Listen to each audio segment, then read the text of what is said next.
نحمده ونستعينه ونستغفره ونؤمن به ونتوكل عليه ونعوذ بالله من شرور أنفسنا ومن سيئات أعمالنا من يهده الله فلا مضل له ومن يضلله فلا هادي له وأشهد أن لا إله إلا الله وحده لا شريك له وأشهد أن سيدنا ونبينا وحبيبنا وسندنا ومرشدنا ومولانا محمدا عبده ورسوله أرسله بالحق بشيرا ونذيرا وداعيا إلى الله بإذنه وسراجا منيرا فقد قال الله تبارك وتعالى في كلامه المجيد وفي الفرقان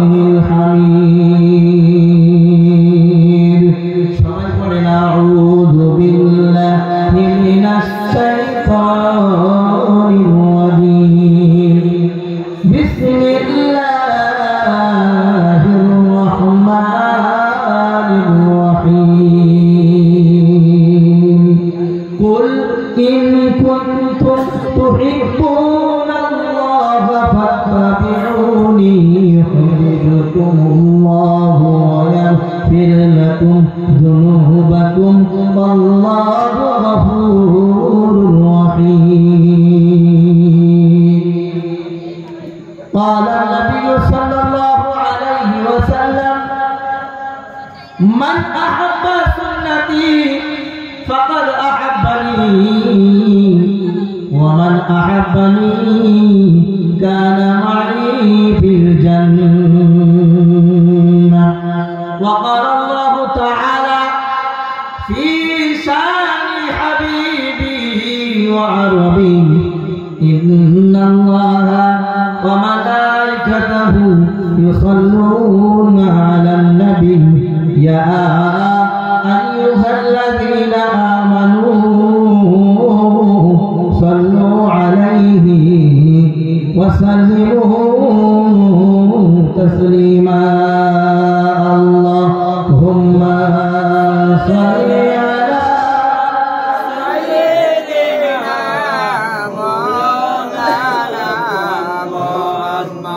مولانا محمد طلع البدر علينا من ثنيات الوداع وجب الشكر علينا ما دعا لله داعي اللهم صل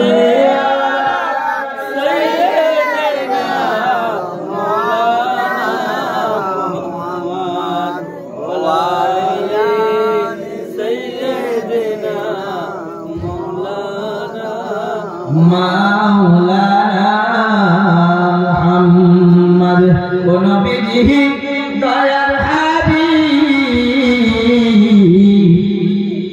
আরে একটু দয়া করে কিয়ামতের কঠিন দিনে সঙ্গে নিয়ে মোরে নবীজি দয়ার হাবিব আরে একটু দয়া করে কিয়ামতের কঠিন দিনে সঙ্গে নিয়ে মোরে আল্লাহুম্মা সাল্লি আলা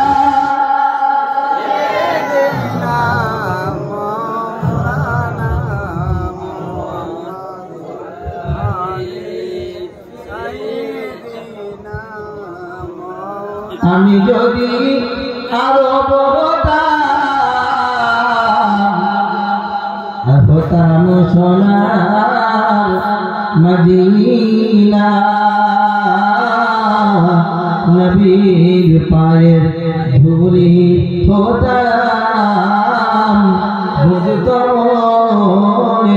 যন্ত্রণা। আমি যদি আরব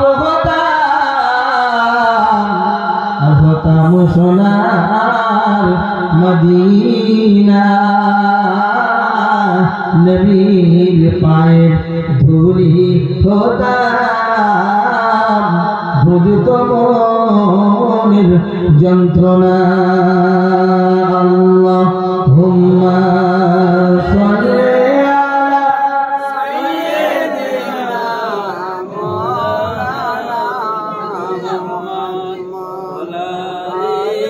সাইয়্যিদিনা মাওলানা মুহাম্মদ। জঙ্গে উহুদ, জঙ্গে বদর, জঙ্গে বদর, জঙ্গে উহুদ, আর জঙ্গে কারবালা, আর হাসান হোসাইন শহীদ হলেন, আর হলেন হানজালা। জঙ্গে উহুদ, জঙ্গে বদর, জঙ্গে বদর, জঙ্গে উহুদ, আর জঙ্গে কারবালা, হাসান হোসাইন শহীদ হলেন, আর হলেন হানজালা। আফজালু যিকরি লা ইলাহা মুহাম্মাদুর রাসূলুল্লাহ, লা ইলাহা ইল্লাল্লাহ, লা ইলাহা ইল্লাল্লাহ, লা ইলাহা ইল্লাল্লাহ, লা ইলাহা ইল্লাল্লাহ, লা ইলাহা ইল্লাল্লাহ, লা ইলাহা ইল্লাল্লাহ, মুহাম্মাদুর রাসূলুল্লাহ সাল্লাল্লাহু আলাইহি ওয়াসাল্লাম। এতক্ষণে আপনারা বিশিষ্ট আলেম ওলামাদের মাধ্যমে কোরআন এবং হাদিসের কথা শুনেছেন। আমি আপনাদের সংক্ষিপ্ত সময় নেব, সংক্ষিপ্ত কোরআন এবং হাদিসের কথা বলবো। তারপর তাহাজ্জুদের সময় দোয়া কবুল হয়। দোয়া কখন কবুল হয়? হাদিসে অনেকগুলো সময় লেখা আছে, তার মধ্যে একটা সময় হলো গভীর রাতে তাহাজ্জুদের সময় দোয়া কবুল হয়। তাহলে আমরা এই তাহাজ্জুদের সময় গভীর রাতে আল্লাহ তাআলার কাছে তওবা করে ইস্তেগফার করে গুনাহগুলো ঝরাবো, আমলনামায় নেকি ঝরাবো, আর আল্লাহ তাআলার কাছে আত্মসমর্পণ করে এখান থেকে দোয়া করে বাড়ি যাব। দোয়া ছাড়া কেউ উঠব না। দোয়া ছাড়া কারা কারা উঠে চলে যাবে, হাত তুলে দেখাবো। তাহলে আপনারা খুব চালাক বুদ্ধিমান মানুষ, দোয়া করে উঠবে তারা বলবে না। ইনশাআল্লাহ দোয়া ছাড়া উঠবো না তো? ইনশাআল্লাহ সময় নেব আর দোয়া করব। আমার ভাই কথা শুনে, আজকের এই জলসার সম্মানিত নির্ধারিত নির্বাচিত ওলামায়ে কেরামগণ এবং সম্মানীয় নির্ধারিত নির্বাচিত সভাপতি সাহেব এবং আমার সামনে শ্রদ্ধেয় শ্রোতাগণ, সকলের প্রতি আমি অন্তর থেকে আপনাদের শ্রদ্ধা ভক্তি ভালোবাসা জানাচ্ছি। আপনারা দীর্ঘক্ষণ কোরআন এবং হাদিসের কথা ধৈর্য সহকারে শুনেছেন, আর কিছুক্ষণ সময় আমাকে দেবেন। আমরা স্বল্প সময় কোরআন এবং হাদিসের কথা বলবো, তারপরে দোয়া করে বাড়ি যাবো ইনশাআল্লাহ। কেউ কথা বলবে না, বাচ্চারা একটু চুপ করে থাকো, কথা বলো না, সংক্ষিপ্ত সময় নেব। একেবারে বাচ্চা যারা আছে যদি বাড়িতে চলে যেতে চায় তাদেরকে বাড়িতে পৌঁছে দেওয়ার ব্যবস্থা করুন। দেখুন আমার ভাই, খুব অন্তর বুক ভরা ব্যথা নিয়ে আপনাদের কাছে আজকে এসেছি। ভাবার বিষয় হলো ইসলাম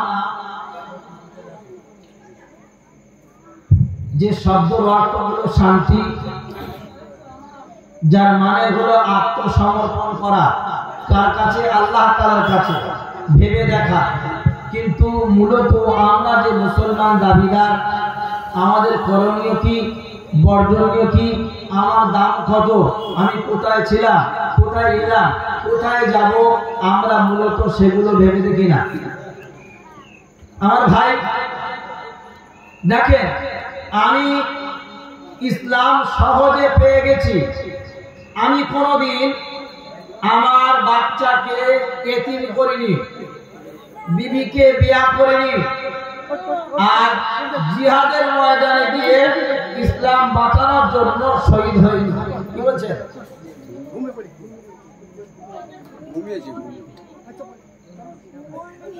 আমার দিকে খেয়াল করবেন, বাচ্চা ছেলে তো। কি বলছি শুনুন, আমরা ইসলাম একেবারে সহজে পেয়ে গেছি তো, একেবারে কিছু কোনো ত্যাগ করতে হয়নি, কিছুর বিনিময় করিনি। আমরা ইসলামের জন্য আমাদের বাচ্চাদেরকে এতিম করিনি, বিবিদেরকে বিয়া করিনি, নিজে ইসলাম বাঁচানোর জন্য জিহাদের ময়দানে গিয়ে শহীদ হইনি। তাহলে ইসলামের জন্য সাহাবীরা তাদের জীবন দিয়েছে, বাচ্চাদেরকে বিয়া করে, বাচ্চাদের এতিম করেছে, বিবিদেরকে বিয়া করেছে। লাখে লাখে ঝাঁকে ঝাঁকে সাহাবী তাদের জীবনকে উৎসর্গিত করে দিয়েছে ইসলাম আমি পর্যন্ত, আপনি পর্যন্ত পৌঁছানোর জন্য। আর যদি আমি আপনি অতি সহজে তাদের মেহনতের দ্বারায় আজ কোরআন আছে, আজ হাদিস আছে, মসজিদ আজান হচ্ছে, মাদ্রাসা আছে, দাড়ি টুপি আছে, এর যদি কদর আমি আপনি না করি, তাহলে কি হবে? একদিন এমন সময় আসবে, আসতে চলেছে, যেদিন আপনার মসজিদে আজান হবে না। আর যখন আজান হবে না, নামাজ হবে বলে মনে হয়? হবে না।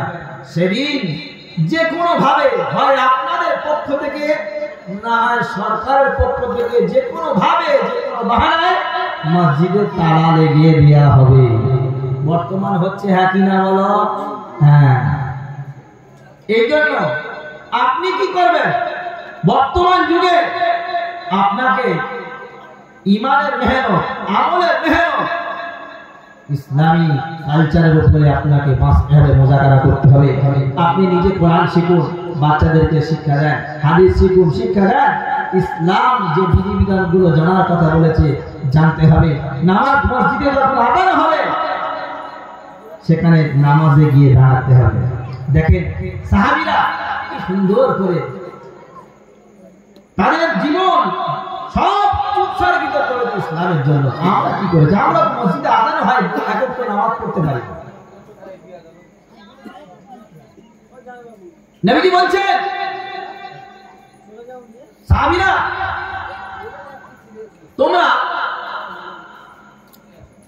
ইসলামের জন্য এসো, তোমাদের জান দাও, তোমাদের মাল দাও, জান দাও, মাল দাও, ইসলাম প্রতিষ্ঠিত হবে। আজকে আমরা এতক্ষণে যে কলেমার জিকির করলাম, সুবহানাল্লাহ, আলহামদুলিল্লাহ জিকির করলাম, রাসূল সাল্লাল্লাহু আলাইহি ওয়াসাল্লাম হাদিসের মধ্যে বলেছেন, কলেমা লা ইলাহা ইল্লাল্লাহ কে একটা পাল্লায় দিয়ে দাও, সাতটা আসমান আর জমিন একটা পাল্লায় দিয়ে দাও, এই কলেমার পাল্লাটা ভারী হবে। জোরে সুবহানাল্লাহ। আমরা এটা, এর ভারিত্ব, এর মাধুর্য, এর ঐতিহ্য, এর মহব্বত অন্তরে রেখে কিন্তু আজ কলেমা আমরা পড়ি না। জানি এর দাম কত? কিন্তু এই কলেমার জন্য, শুধু এই কলেমা সাহাবীরা মেনে নেওয়ার কারণে তাদেরকে পৃথিবীর জমিন ছাড়তে হয়েছে, শহীদ হতে হয়েছে, বিবিদেরকে বিয়ে করতে হয়েছে, বাচ্চাদের কিল করতে হয়েছে। বয়ান আমি শোনাবো আপনাদেরকে, তার আগে কিছু কথা বলি, তারপর বয়ান শোনাবো। মক্কার এক যুবক হযরতে আব্দুল ওজ্জা, নামটা কি বললাম? আমার সাথে কথা বলবেন, ভালো লাগবে, একটু পরে বয়ান শুনবেন।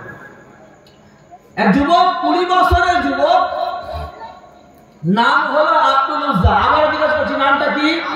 আব্দুল ওজ্জা।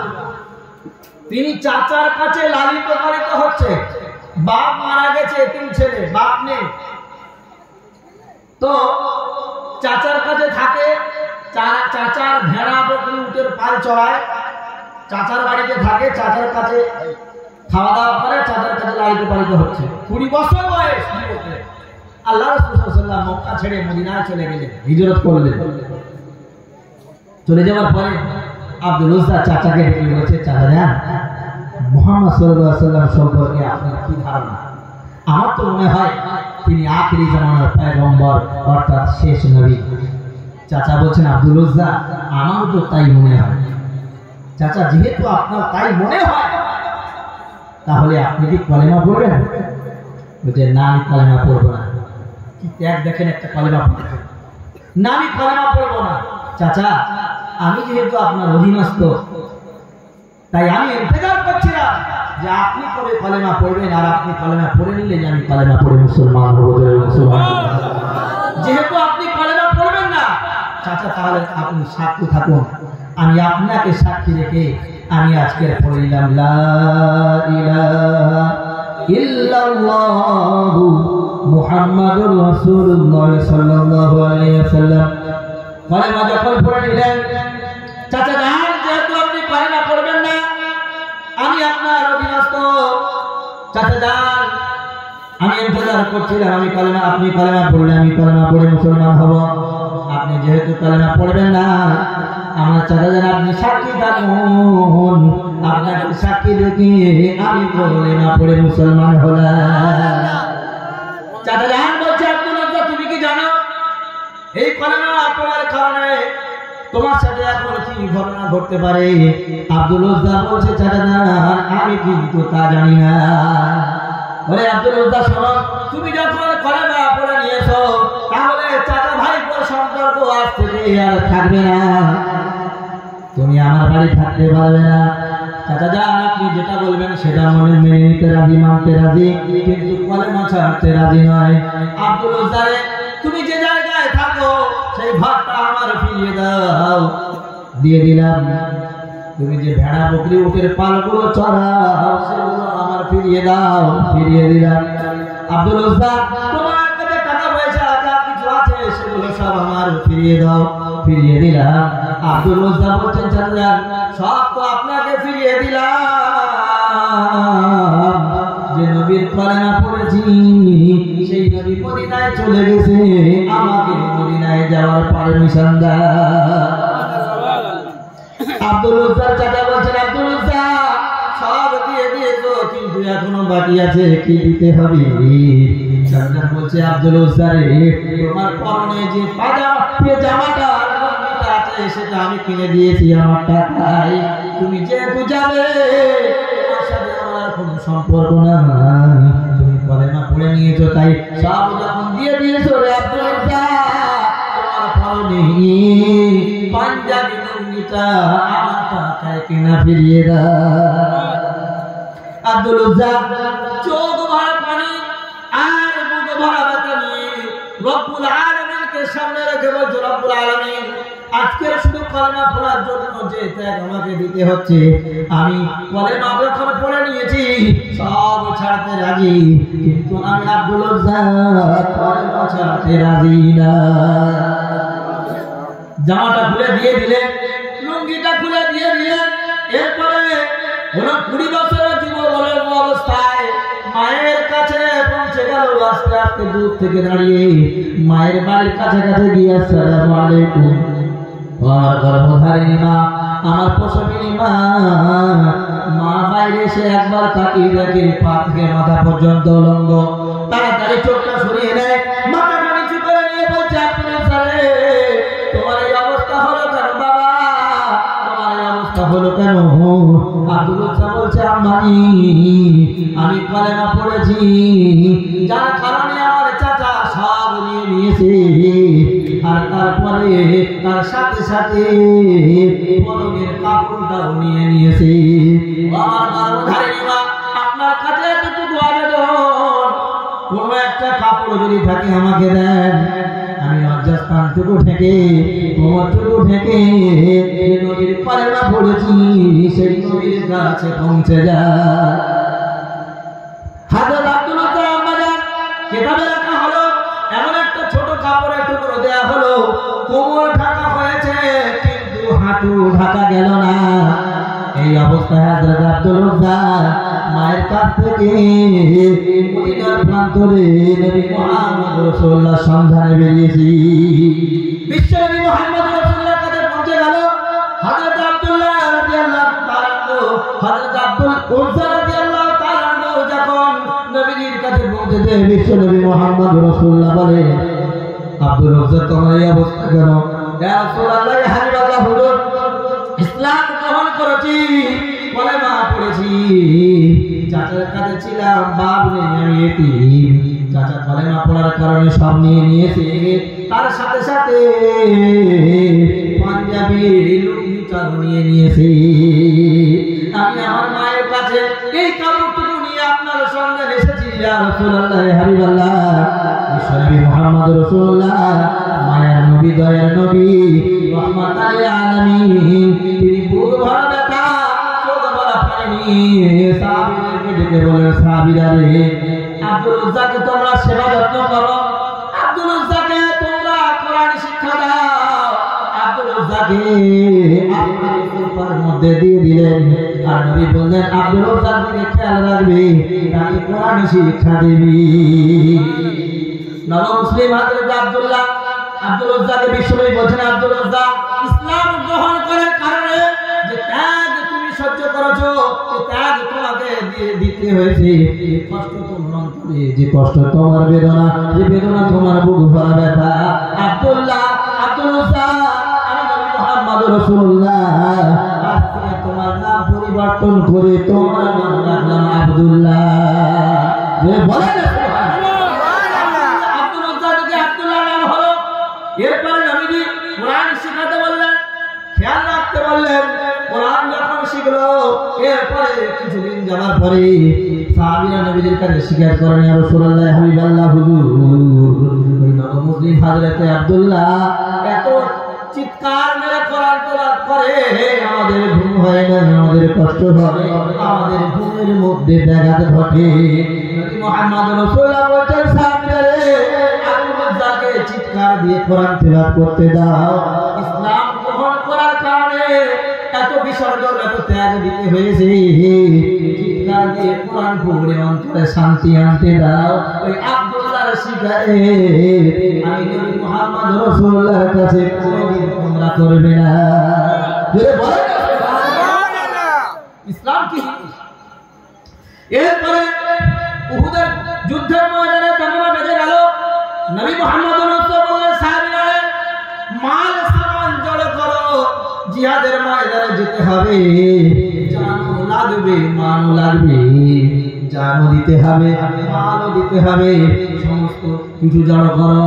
নবী মুহাম্মদ রাসূলুল্লাহ বললেন, সমস্ত সাহাবী প্রয়োজন মোতাবেক, স্বার্থ মোতাবেক মাল জড়ো করলেন। নবীজি একজন সাহাবীকে ডেকে বলে, সাহাবী রে, কতটুকু বাড়িতে রেখে এসেছো? একজন সাহাবী বলে, ইয়া রাসূলুল্লাহ, 3 ভাগ বাড়িতে রেখে এসেছি, 1 ভাগ নিয়ে এসেছি। আর একজন সাহাবী বলে, ইয়া রাসূলুল্লাহ, আমি অর্ধেক এনেছি, অর্ধেক রেখে এসেছি। আর একজন বলছে, কিছুটা এনেছি, কিছুটা আছে। হযরত আবু বকর রাদিয়াল্লাহু তাআলা পাশে দাঁড়িয়ে আবু বকর রাদিয়াল্লাহু তাআলার কাছে একটা থলি, নবী মুহাম্মদ রাসূলুল্লাহ থলিটা নিয়ে ঝেড়ে দেখলেন, কয়েকটা কম জলের দানা সেখান থেকে পড়েছে। আবু বকর রাদিয়াল্লাহু তাআলা ঝরঝর করে কাঁদে, বুঝতে পেরেছেন গরীব অসহায় নবীর সাহাবী, ইসলামের প্রথম খলিফা, গরীব, এই জন্য কাঁদছে। আবু বকর রাদিয়াল্লাহু তাআলা মনের ব্যথা নবী বুঝতে পেরে জিজ্ঞাসা করলেন, সাহাবী বলো, তুমি কি এনেছো, কি রেখে এসেছো? ইয়া রাসূলুল্লাহ, আমি 3 ভাগ এনেছি, 1 ভাগ রেখে এসেছি। তুমি কি এনেছো? ইয়া রাসূলুল্লাহ, আমি 3 ভাগ এনেছি, 1 ভাগ রেখে এসেছি। একজন সাহাবী বলছে, 1 ভাগ এনেছি, 3 ভাগ রেখে এসেছি। হযরত ওমরকে জিজ্ঞাসা করলেন, হযরত ওমর, তুমি কি এনেছো, কি রেখে এসেছো? বাড়িতে অর্ধেক জিনিস এনেছি, অর্ধেক রেখে এসেছি। হযরত আবু বকর রাদিয়াল্লাহু তাআলা বিশ্বনবী জিজ্ঞাসা করলেন, আবু বকর, তুমি দ্বীনের জন্য, ইসলামের জন্য, জিহাদের জন্য আমি ঝাড়ে দিয়েছি, মাল সামান জানও দিতে হবে, মাল দিতে হবে। আমার সাহাবী আবু বকর, তুমি কি এনেছো, কি বাড়িতে রেখে এসেছো বলো। নবী মুহাম্মদ রাসূলুল্লাহর কথায় হযরত আবু বকর বলেন, ইয়া রাসূলুল্লাহ, আমার ঘরে যাবতীয় সম্পদ বলতে যা কিছু বোঝায় সব আপনার কদমে ঢেলে দিয়েছি। আমার বাড়িতে আপনি এবং আল্লাহর মহব্বত তার রেখেছে। দিকে বলুন সুবহানাল্লাহ। যুদ্ধের জামানা বেজে গেল। নবী মুহাম্মদ রাসূলুল্লাহ এলান করলেন, আমি সাজালেন জিহাদের ময়দানে যেতে হবে। পাশে দাঁড়িয়ে নব মুসলিম হযরত আব্দুল্লাহ ঝরঝর করে কাঁদে, ইয়া রাসূলুল্লাহ, আমি গরীব, আমি ইতিম, আমি অসহায়, আমি গরীব। সবাই কম বেশি যা কিছু না কিছু দিয়েছে, কিন্তু আমি গরীব, আমি ইতিম, আমি অসহায়, আমি কিছু দিতে পারলাম না। আপনি দোয়া করুন জিহাদের ময়দানে গিয়ে যেন আমার জীবনটা আল্লাহর জন্য দিতে পারি। নবী মুহাম্মদ রাসূলুল্লাহ সঙ্গে সঙ্গে বলেন, রব্বুল আলামিন, আমি আপনার কাছে দোয়া চাই কাফেরদের জন্য। আমি রাসূল আব্দুল্লাহ রক্তকে আমি মুহাম্মদ রাসূলুল্লাহ কাফেরদের জন্য হারাম করলাম। হযরত আব্দুল্লাহ বলেন, ইয়া রাসূলুল্লাহ, আমি চেয়েছি শাহাদাতের মৌত, আমি কিছু দিতে পারলাম না। আমার জীবনটা দেব, আল্লাহর রাস্তায় শহীদ হব, কিন্তু আপনি দোয়া করলেন কাফেরদের জন্য আমার রক্তকে হারাম করলেন। নবীজি বললেন, আব্দুল্লাহ রে, তুমি ইসলামের জন্য যতটা ত্যাগ স্বীকার করেছো, বিসর্জন তুমি দিয়েছো, তুমি যদি জিহাদে যাও তুমি শহীদ মৃত্যুবরণ করবি। আর যদি জিহাদে না গিয়ে এখানে থেকে যাও, জ্বরেও তোমার মৌত হয়, তাহলে আমি নবী মুহাম্মদ রাসূলুল্লাহ জানালাম, তারপরেও আল্লাহ তোমাকে শহীদ মৃত্যুবরণ হিসাবে গণ্য করবি। জিহাদে চলে গেল। কয়েকদিন পরে রাসূলের কাছে খবর হলো, ইয়া রাসূলুল্লাহ, ইয়া হাবিবাল্লাহ, আপনার সাহাবী নব মুসলিম হযরত আব্দুল্লাহ কয়েকদিন জ্বরে ইন্তেকাল করেছে। ইন্না লিল্লাহি ওয়া ইন্না ইলাইহি রাজিউন। নবী মুহাম্মদ রাসূলুল্লাহ দুঃখিত, চিন্তায় চিন্তিত বললেন, সাহাবীরা রে, গোসল দাও, কাপড় পরাও, কাপড় পরাও, খোলার ব্যবস্থা করো। কবর খোলা হয়ে গেল, কাপড় হয়ে গেল, গোসল হয়ে গেল। নবী মুহাম্মদ রাসূলুল্লাহ বলেছেন, সাহাবীরা রে, আব্দুল্লাহকে ঘরে ঘরে নিয়ে গোরস্থানে পৌঁছে যাও। গোরস্থানে সাহাবীরা নিয়ে আসছেন। হযরত আবু বকর রাদিয়াল্লাহু তাআলা আনহু, হযরত উসমান গনি রাদিয়াল্লাহু তাআলা আনহু, নবীর সাহাবীরা কবরে অন্ধকার রাত্রিবেলা কবর দেওয়া হবে। এরপরে কবরে একজন দাঁড়িয়ে আছে আর বলছে, মাইয়াতকে আস্তে আস্তে নিয়ে এসো, মহব্বতের সাথে সম্মানের সাথে আদবের সাথে নিয়ে এসো, তাড়াহুড়ো করবে না, বেয়াদবি করবে না। আস্তে আস্তে মহব্বতের সাথে নিয়ে কবরের কাছে গিয়ে সাহাবীরা দেখে কবর থেকে, কবরে যিনি দাঁড়িয়ে আর কবর থেকে যিনি আওয়াজ দেয়, তিনি আর কেউ নয়, তিনি বলেন আমার আপনার নবী বিশ্বনবী মুহাম্মদ রাসূলুল্লাহ। সুবহানাল্লাহ। আর কবরের কাছে একজন হারিকেন নিয়ে দাঁড়ানো, তিনি হযরত বেলাল রাদিয়াল্লাহু তাআলা আনহু। নবীজি হযরত আব্দুল্লাহ লাশ করে নিয়ে কবরে নিজ হাতে শুইয়ে দেয়। আর মাটি দেওয়ার পরে এসে নবী মুহাম্মদ রাসূলুল্লাহ বলেন, রব্বুল আলামিন, আজ সন্ধ্যা পর্যন্ত আপনার সাহাবী, আমার সাহাবী হযরত আব্দুল্লাহ রাদিয়াল্লাহু তাআলা আনহুর উপরে আমি মুহাম্মদ রাসূলুল্লাহ রাজি ছিলাম, তুমি রাজি হয়ে যাও। শুনেন, বিশ্বনবী মুহাম্মদ রাসূলুল্লাহ নিজ হাতে হযরত আব্দুল্লাহকে দাফন করলেন, মাটি দিলেন। উপরে এসে বলছেন, রব্বুল আলামিন, আর সন্ধ্যা পর্যন্ত আমার সাহাবী হযরত আব্দুল্লাহর প্রতি আমি মুহাম্মদ রাসূলুল্লাহ রাজি ছিলাম, তুমি রাজি হয়ে যাও। কাছে দাঁড়িয়ে ইবনে মাসউদ রাদিয়াল্লাহু তাআলা বলেন, কত না সৌভাগ্যবান হতাম, হযরত আব্দুল্লাহ না হয়ে আমি মাসউদের লাশটা যে হতাম। কত না সৌভাগ্যবান হতাম যদি হযরত আব্দুল্লাহ না হয়ে সেই জায়গায় যদি আমি হতাম, কতটা সৌভাগ্যবান হতাম। ও কলিজার টুকরা ভাই, তাই আপনাকে বলতে চাই,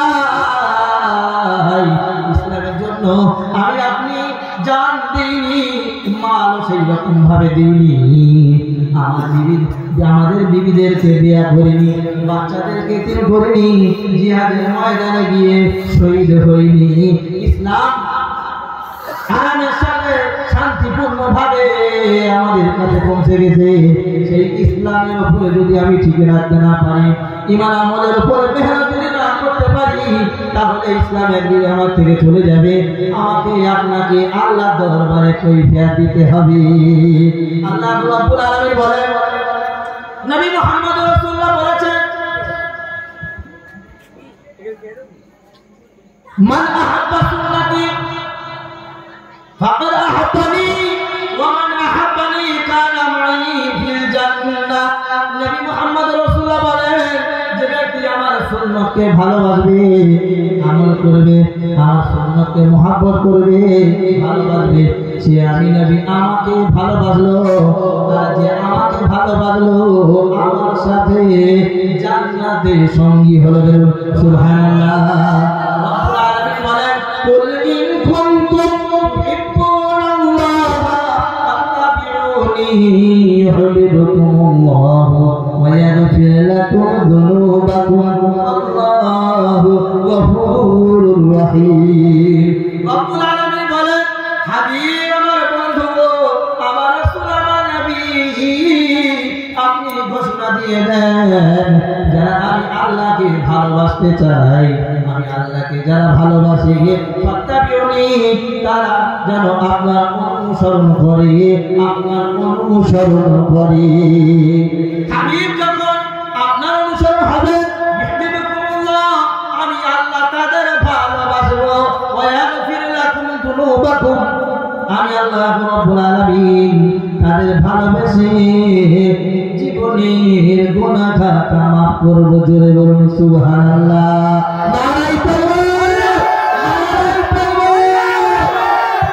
রব্বুল আলামিন বলেন, হাবিব আপনি আপনার উম্মতদেরকে বলুন, যারা আমি আল্লাহকে ভালোবাসে, তারা যেন আপনার কথা মতো চলে, আপনার আদর্শের উপরে চলে, আপনার রীতিনীতির উপরে চলে, আপনার সুন্নতের উপরে চলে।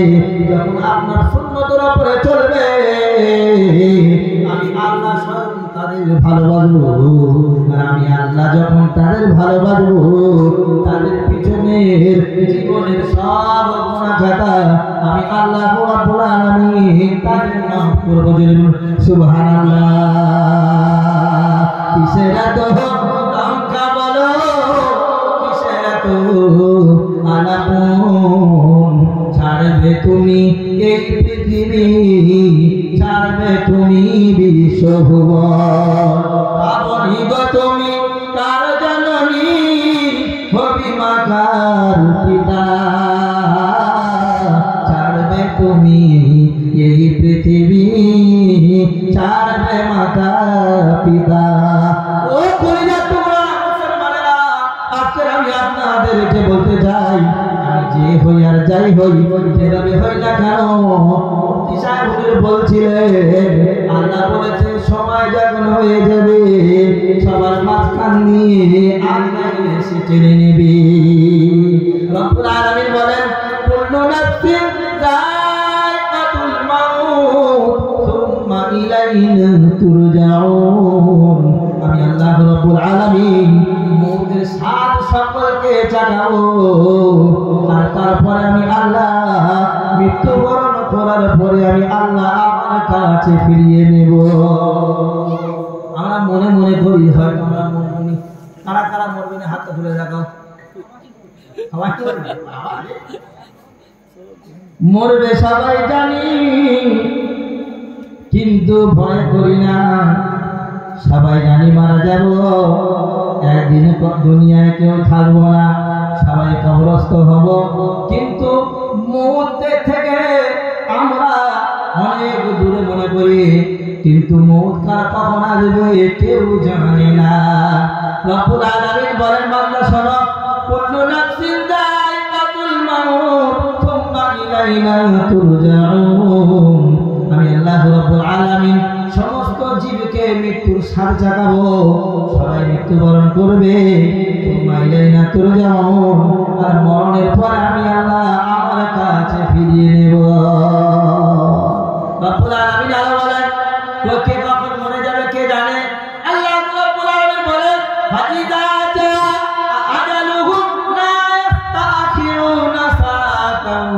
ওয়ালা ইয়াস্তাকদিমুন। আল্লাহ রাব্বুল আলামিন বান্দারে যে সময় তোমার মওত নির্ধারিত করে রেখেছি আমি আল্লাহ রাব্বুল আলামিন জানালাম সেই সময় ছাড়া একটা মিনিট আগে তোমার মৃত্যুবরণ হবে না, আর একটা মিনিট পরেও তোমার মৃত্যুবরণ হবে না, নির্ধারিত সময়ে তোমার মৃত্যুবরণ হবে।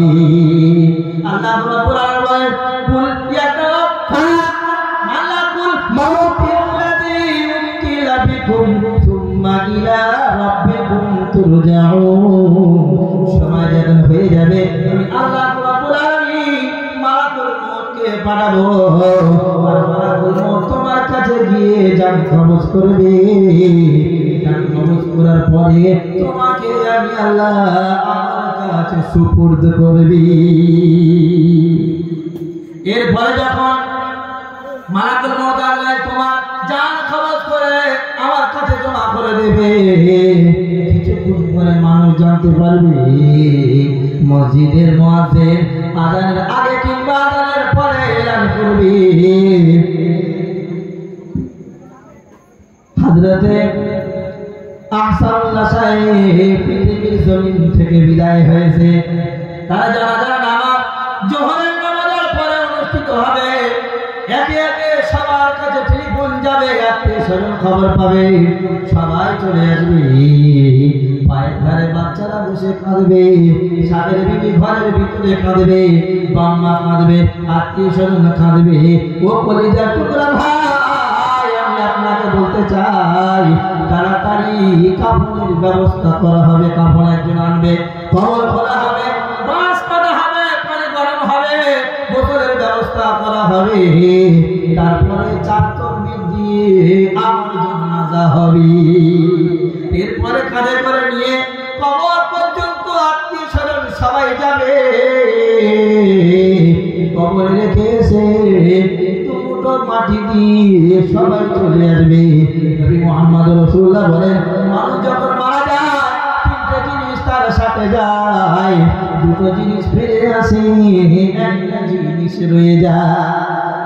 এক নম্বর হলো সম্পদ, দুই নম্বর হলো স্বজন, আর তিন নম্বর হলো আমল।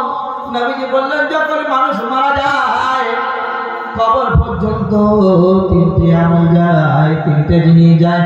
এক নম্বর হলো সম্পদ, দুই নম্বর হলো স্বজন, তিন নম্বর হলো আমল।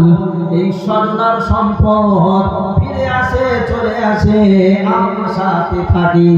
ওপরে টুকরা ভাই, যে কথা বলতে চাইছিলাম, যখন আমাকে দুমুঠো মাটি দেবে, কবর করে যাবে, সবাই চলে আসবে, বলো করে যা টুকরা আমার কি অবস্থা হবে?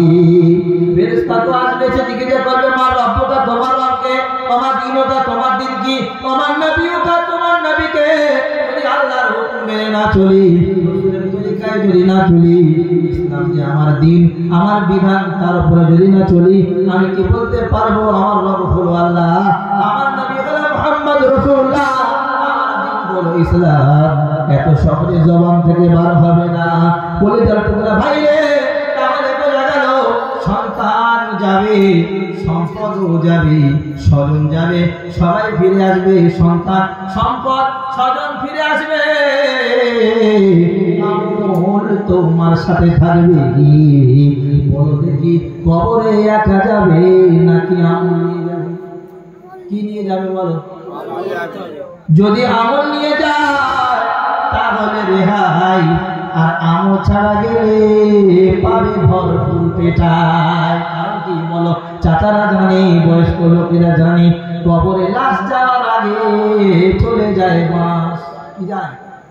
আগে লাশ যায় না বাঁশ যায়? আগে চলে। বোঝাতে চাইছে কবরে আগে গেছে বাঁশ, পরে যাবে লাশ।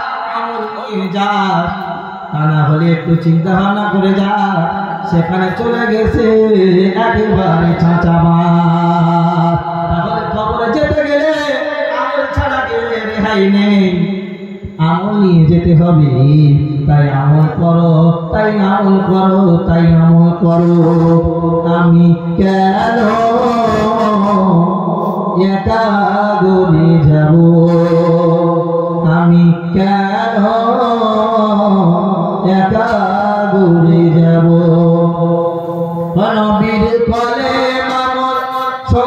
সাথী নামাজ হবে মোর ঘরের বাতি রোজা হবে মোর মাথার ছাতি আমি তাদের সাথে রব আমি কেন একা দূরে যাব আমি কেন একা দূরে যাব আজরাইল যখন ধরবে কোষে কাঁদবে পাশে বাবা বসে আমি ঠান্ডা হয়ে রব আমি কেন একা দূরে যাব আমি কেন একা দূরে যাব চাঁদ হবে মোর পাশের কাঠি আর মাটি দিয়ে মোর প্রেমে গোঠাকি চাঁদ হবে মোর পাশের কাঠি আর মাটি দিয়ে মোর প্রেমে গোঠাকি আমি নীরব হই রব আমি কেন একা দূরে যাব আমি কেন একা দূরে যাব নবীর ঘরে বাবা সঙ্গে সাথী আমার হবে মোর ঘরের বাতি রোজা হবে মোর মাথার ছাতি আমি তাদের সাথে রব আমি কেন একা দূরে যাব আমি কেন একা দূরে যাব আমি কেন একা দূরে যাব আল্লাহ রাব্বুল আলামিন আমি আল্লাহ রাব্বুল আলামিন তোমাকে ঘোষণা দিলাম لن تنالوا البر حتى تنفقوا مما تحبون وما تنفقوا من شيء فإن الله به عليم رب العالمين বলেন বান্দারে আমি আল্লাহ রাব্বুল আলামিন ঘোষণা দিলাম ততক্ষণ পর্যন্ত তোমরা পূর্ণতার ক্ষেত্রে পূর্ণবান হতে পারবে না প্রকৃত মুমিন হতে পারবে না মুসলমান হতে পারবে না যতক্ষণ পর্যন্ত আমি আল্লাহ রাব্বুল আলামিন জানালাম তোমার প্রিয় বস্তুগুলো তোমাদের প্রিয় বস্তুগুলো প্রিয় জিনিসগুলো আল্লাহর রাহে কুরবান না করবি ততক্ষণ পর্যন্ত তোমরা মুমিন হবে না ততক্ষণ পর্যন্ত তোমাদের প্রিয় জিনিসগুলো প্রিয় বস্তুগুলো আমার রাস্তায় না করবে রব্বুল আলামিন আমাদের কি প্রিয় দিয়েছো কোন কোন জিনিসগুলো প্রিয় কোন বস্তুগুলো আমাদের প্রিয় দিয়েছো আমাদের কি এমন জিনিস দিয়েছো প্রিয় সেটা যতক্ষণ পর্যন্ত আপনারা কুরবান না করব প্রকৃত মুমিন হব না রব্বুল আলামিন বলেন কোরআনুল কারীমের 11 নম্বর পারা হলো 3 নম্বর পৃষ্ঠা হলো 11 নম্বর লাইন হলো রব্বুল আলামিন বলেন ইন্নাল্লাহা আশতারা মিনাল মুমিনিনা আনফুসাহুম ওয়া আমওয়ালাহুম বিআন্না লাহুমুল জান্নাহ আল্লাহ রাব্বুল আলামিন নিশ্চয় আমি আল্লাহ রাব্বুল আলামিন মুমিনের জানও দিয়েছি আর মালও দিয়েছি এই জান আর মালের বিনিময়ে আমি আল্লাহ রাব্বুল আলামিন জান্নাতের ওয়াদা করেছি সুবহানাল্লাহ তাই মুমিন জান দিয়ে ইবাদত করবে এই 5 ওয়াক্ত নামাজ পড়বে রোজা রাখবে নামাজ আছে রোজা রাখবে জান দিয়ে ইবাদত করবে আর মাল দিয়ে ইবাদত করবে এই জান আর মাল দিয়ে ইবাদত করার কারণে আল্লাহ রাব্বুল আলামিন জান্নাত দান করবে জেনে বলুন সুবহানাল্লাহ আর বিশ্বনবী মুহাম্মদ রাসূলুল্লাহ বলেন লা ইউমিনু আহাদুকুম হাত্তা কুনা হাব্বা ইলাইহি মিন ওয়ালিদিহি ওয়া ওয়ালাদিহি ওয়ান নাস আজমাইন নবী মুহাম্মদ রাসূলুল্লাহ বলেন ততক্ষণ পর্যন্ত তোমরা প্রকৃত মুমিন হতে পারবে না যতক্ষণ না পর্যন্ত তোমার বাপ মা ভাই বোন স্ত্রী পুত্র স্বজন সব কিছুতে আমি নবী মুহাম্মদ রাসূলুল্লাহকে বেশি না ভালোবাসবে ততক্ষণ পর্যন্ত তোমরা মুসলমান হতে পারবে না পর্যন্ত প্রকৃত মুমিন হতে পারবে না। আমাদেরকে খেয়াল করেন। আচ্ছা, আল্লাহ রাসূল সাল্লাল্লাহু আলাইহি ওয়াসাল্লাম যে বলছেন যে তোমার বাপ মা ভাই বোন আত্মীয় স্বজন স্ত্রী পুত্র সব কিছুর চেয়ে এমনকি নিজের চেয়েও আমাকে বেশি না ভালোবাসবে, প্রকৃত মুমিন হতে পারবে না।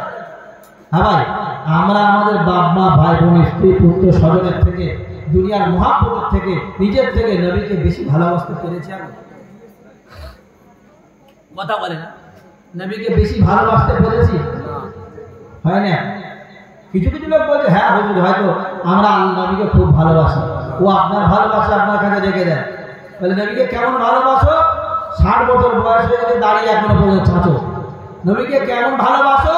ফজরের নামাজে প্রতিদিন 5 বার, 5 দুখানে 10 বার আযানের মাধ্যম দিয়ে ডাকা হয়, এক তো দেখা যায় না সেই 70 বার ছাড়া। নবীকে কেমন ভালোবাসো? সব কিছু চালাচ্ছে, হালাল হারাম সব এক জায়গায়। এরা এটা ভালোবাসা? যেটা নবী মানা করেছে সেটা বেশি বেশি করে করছি, আর যেগুলো আল্লাহর হাবিব করতে বলেছেন সেগুলো করি না। এটা ভালোবাসা? ভালোবাসা কারে বলে দেখেন, তারপর দোয়া করবেন ইনশাআল্লাহ। হযরতে হানজালা রাদিয়াল্লাহু তাআলা নাম শুনেছেন তো? হ্যাঁ, নবীজির সাহাবী। কি ভালোবাসা! নবীজি যখন কথা বলতেন সাহাবীরা মসজিদে নববীতে আল্লাহ রাসূল যখন তালিম দিতেন, কোরআন হাদিসের কথা বলতেন, ইসলামের কথা বলতেন, সাহাবীরা এত ভিড় লেগে যেত, জমা দিয়ে বসতেন, খাওয়া দাওয়ার কথা ভুলে যেত। আর আজকে আমাদের জলসা হলে জলসার দাওয়াত দিলে বলবে খাওয়া দাওয়া খাবে তো? খাওয়া দাওয়া কি? যদি বলে হ্যাঁ বিরিয়ানি, বলে হ্যাঁ তাহলে চেষ্টা করবো। আর যদি বলেছে যে না খাওয়া দাওয়ার কোনো ব্যবস্থা নেই, বলে তাহলে আমি ওর মধ্যে নেই। বুঝেছেন? হ্যাঁ, খাওয়ার পাগল, তাবারকের পাগল, তাবারক। আশিকে নবী আর দেখতে পাওয়া যাচ্ছে না, শুধু মুখে বলছে। আসলে আশিকে খিচুড়ি, আশিকে জিলাপি, আশিকে বিরিয়ানি। কি বলছেন? আশিকে তাবারক। বুঝতে পেরেছেন? তো যাই হোক, এই যে হাদিসটা যে আল্লাহ রাসূল বলছেন যতক্ষণ পর্যন্ত তোমরা তোমার বাপ মা ভাই বোন স্ত্রী পুত্র স্বজন নিজের থেকেও বেশি আমাকে না ভালোবাসবে, ততক্ষণ পর্যন্ত প্রকৃত মুমিন হতে পারবে না। সাহাবীরা কি করেছেন? সব কিছুর চেয়ে নবীকে বেশি ভালোবেসেছিলেন। তার মধ্যে একটা দৃষ্টান্ত আপনাকে দিই। আল্লাহ রাসূলের একজন প্রিয় সাহাবী হযরত হানজালা রাদিয়াল্লাহু তাআলা। হযরত হানজালা রাদিয়াল্লাহু তাআলা বিবাহ হয়ে গেল।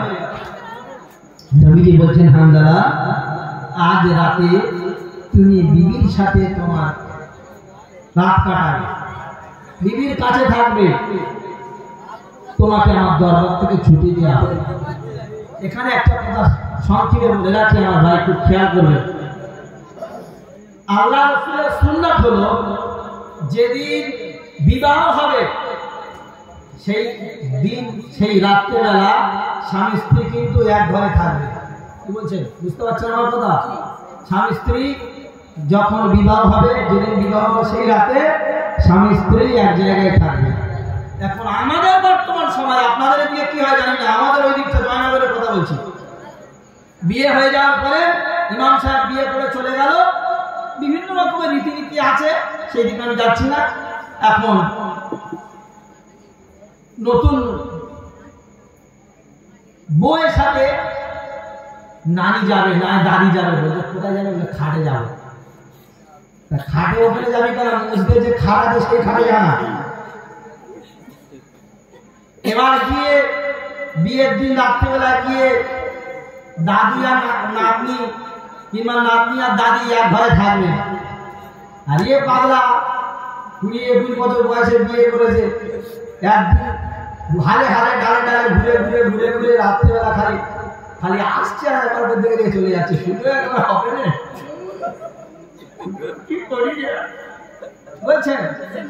আর লোক বলছে, বন্ধুরা বলছে লোক খারাপ বলবে, লোক খারাপ বলবে। আজকে রাতে তোর স্বামী স্ত্রী এক জায়গায় নিয়ে লোকে কি বলবে? সমাজ বলে একটা জিনিস আছে, সমাজের লোক কি বলবে? খারাপ বলবে। একদম থাকিস না।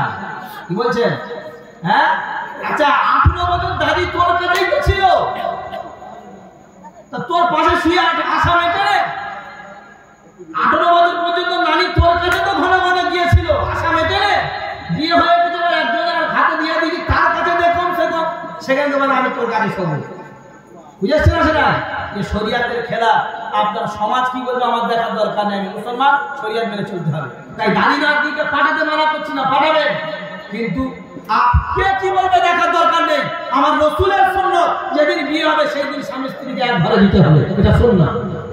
এই সুন্নাত যারা করতে দেয় না, সমাজের কথা বলে, সমাজ কি বলবে, লোকে কি বলবে, আত্মীয় স্বজন কি বলবে, এই সুন্নাতকে যারা খেলাফ করেছে তারা গুনাহগার হবে।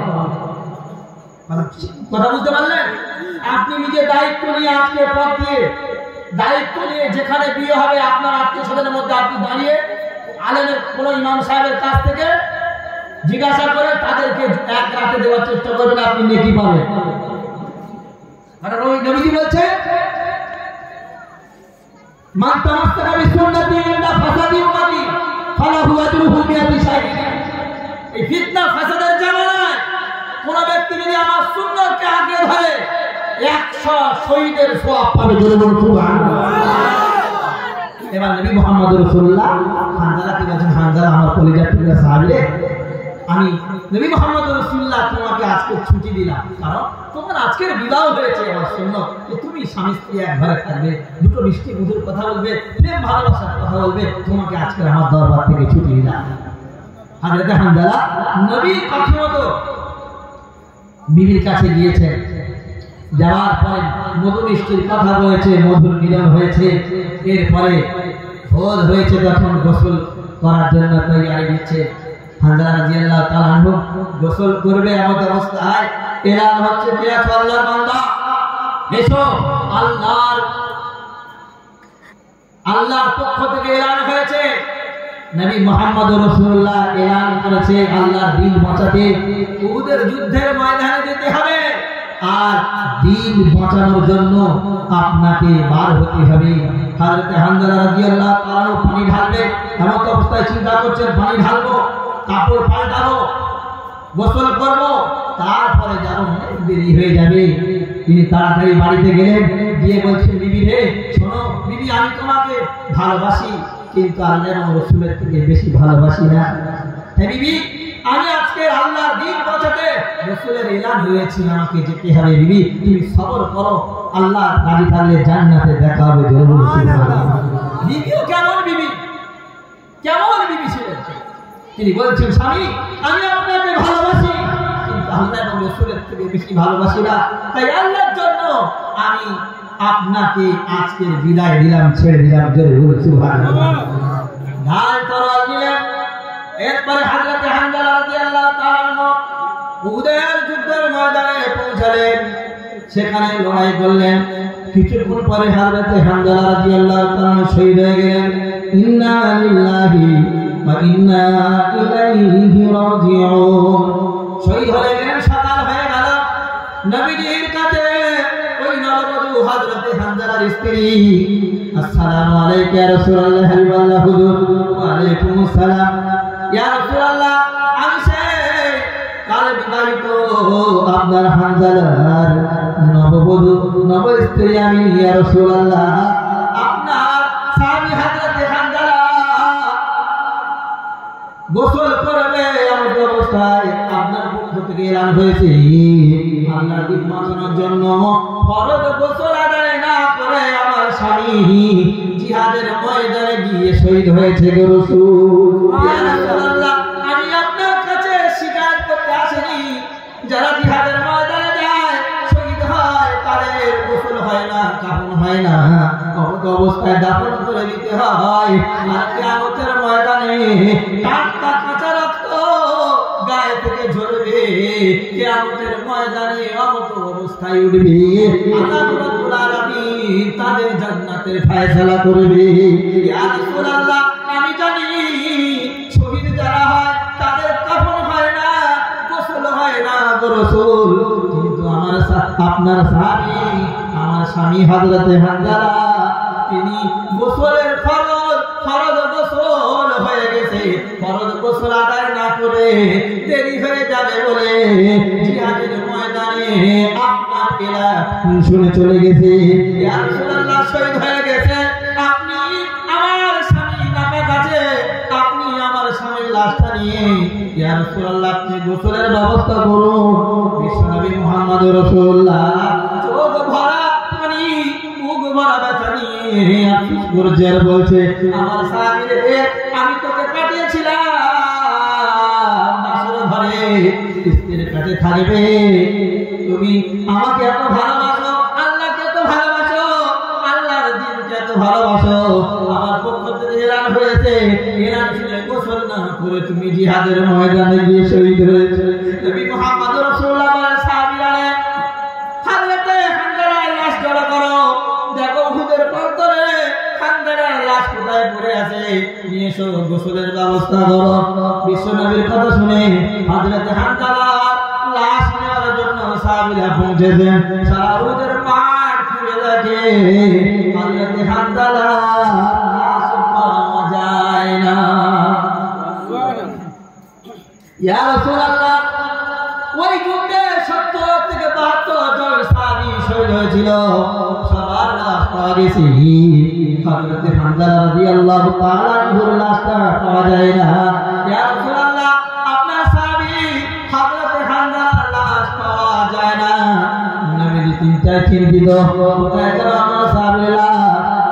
কিছুক্ষণ পরে জিবরাইল এসে বলে, আসসালামু আলাইকা ইয়া রাসূলুল্লাহ, হাবিবাল্লাহ, হুজুর আপনি চিন্তা করবেন না, আপনি ঘাবড়াবেন না, আপনি চিন্তা করবেন না, আপনি চিন্তিত হবেন না, আপনি আকাশের দিকে মুখটা তোলেন আর তাকিয়ে দেখেন আপনার স্বামী আল্লাহকে জান্নাতের সুগন্ধিময় পানি দিয়ে ফেরেশতাদের হাত দিয়ে আমার আল্লাহ রাব্বুল আলামিন গোসলের ব্যবস্থা করেছে। সুবহানাল্লাহ। কবিতাই সুন্দর করে লিখেছেন আর গেয়েছেন, কান্দিয়া উলো বলে কান্দালা শহীদ হলো রে, আর কলিজা ছিঁড়েছে রে সেই জঙ্গে উহুদে, কলিজা ছিঁড়েছে রে সেই জঙ্গে উহুদে। নবীর সাহাবী ছিলেন তাহারা নামেতে, আর তিনি শহীদ হয়েছিলেন বিবাহে রাত্রিতে গিয়ে জঙ্গে উহুদে। নবীর ডাকে আঘাত রাতে বিবির তরে রাতে চললাম বনে, বিদায় দেওয়ারে যাব জঙ্গে উহুদে। হাত তুলে স্ত্রী বলে, আল্লাহর দরবারে আর দিয়ে রাতে বসানি চকিলাম তো মারে সেই জঙ্গে উহুদে।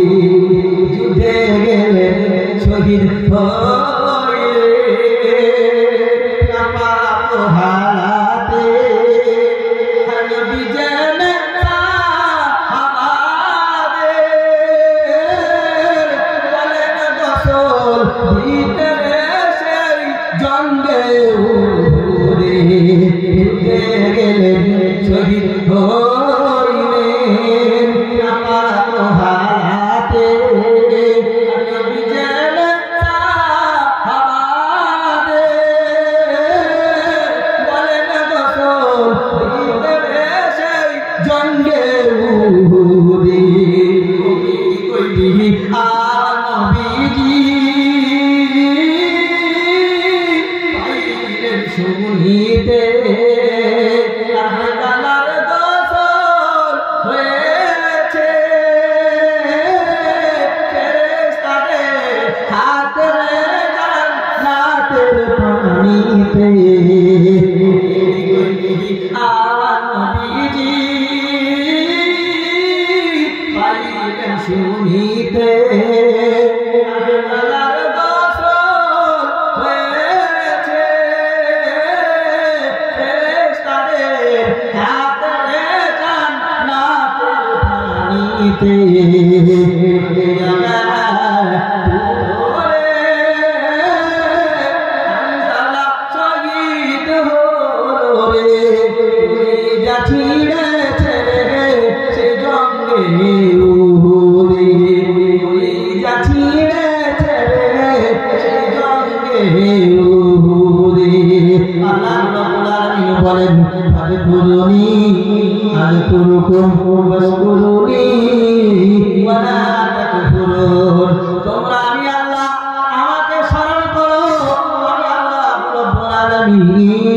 মাটিতে স্মরণ করবো।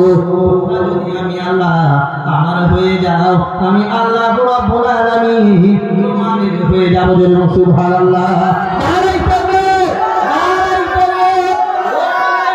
ওই যে হাদিসটা পড়েছিলাম, লা ইউমিনু আহাদুকুম হাত্তা আকুনা হাব্বা ইলাইহি ওয়ালিদিহি ওয়ালাদিহি ওয়ান নাসি আজমাইন। নবী মুহাম্মদ রাসূলুল্লাহ বলেন, যতক্ষণ পর্যন্ত তোমরা প্রকৃত মুমিন হতে পারবে না, যতক্ষণ না পর্যন্ত তোমার বাবা ভাই বোন স্ত্রী পুত্র স্বজন এমনকি নিজের থেকেও সব কিছুর চেয়ে আমি নবীকে বেশি না ভালোবাসবে, ততক্ষণ পর্যন্ত প্রকৃত মুমিন হতে পারবে না। এবার বলুন দেখি, জান মাল স্ত্রী পুত্র স্বজন দুনিয়ার সব সম্পদের চেয়ে হযরত হামদালা নবীকে বেশি ভালোবেসেছেন কিনা? বেসেছেন। এই জন্য আল্লাহ রাব্বুল আলামিন বলেন, বান্দারে তুমি যদি আমি আল্লাহ আমাকে স্মরণ করো, আমি আল্লাহ তোমাকে স্মরণ করব। তুমি যদি আমি আল্লাহ আমার হয়ে যাও, আমি আল্লাহ তোমাদের হয়ে যাব।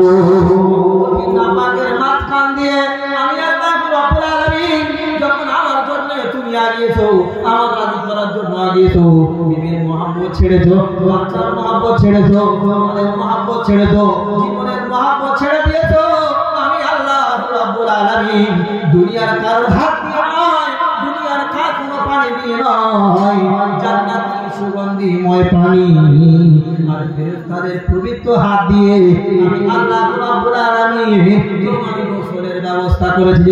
সুবহানাল্লাহ। এটা মসজিদের জলসা। তাই আমি আপনাদেরকে বলবো, নবী মুহাম্মদ রাসূলুল্লাহ বলেছেন সব কিছুর চেয়ে বেশি ভালোবাসতে হবে। এই জন্য আমি আপনাদেরকে বলবো, নবী মুহাম্মদ রাসূলুল্লাহ বলেন, আল্লাহনা লিল্লাহি মসজিদান বানাল্লাহু লাহু বাইতান ফিল জান্নাহ। বিশ্বনবী বলেন, যারা দুনিয়ায় মসজিদ বানাবে, মসজিদে দান করবে, মসজিদ বানাবে, আল্লাহ রাব্বুল আলামিন জান্নাতে ঘর বানাবে। জোরে সুবহানাল্লাহ। যারা দুনিয়ায় মসজিদ বানায়, আল্লাহর ঘরকে যারা দুনিয়ায় বানাবে, প্রতিষ্ঠিত করবে, যারা মসজিদ বানাবে, আল্লাহ রাব্বুল আলামিন তাদের জন্য জান্নাতে ঘর বানাবে। জোরে সুবহানাল্লাহ। তাই আমি আপনাদেরকে বলতে চাই, জানো আমার আল্লাহ দিয়েছে, মালও আল্লাহ দিয়েছে। আল্লাহ রাব্বুল আলামিন বলেন, আমার বান্দারে আমি আল্লাহ রাব্বুল আলামিন জানো তোদের দিয়েছি, মালও তোদের দিয়েছি, আর আমি আল্লাহ রাব্বুল আলামিন আমাকে খরচ করার কথা বলেছি। খরচ করলে কি দেবে রব্বুল আলামিন? আগে শোনাও, তারপরে দেব। রব্বুল আলামিন বলেন, বান্দারে জাবিল হাসানাতি ফালাহু আশরু আমসালিহা। আমি আল্লাহ রাব্বুল আলামিন জানালাম, আল্লাহ আমাকে আগে দেবে, আমি আল্লাহ রাব্বুল আলামিন তোমাদেরকে 10 দেব। জয় সুবহানাল্লাহ।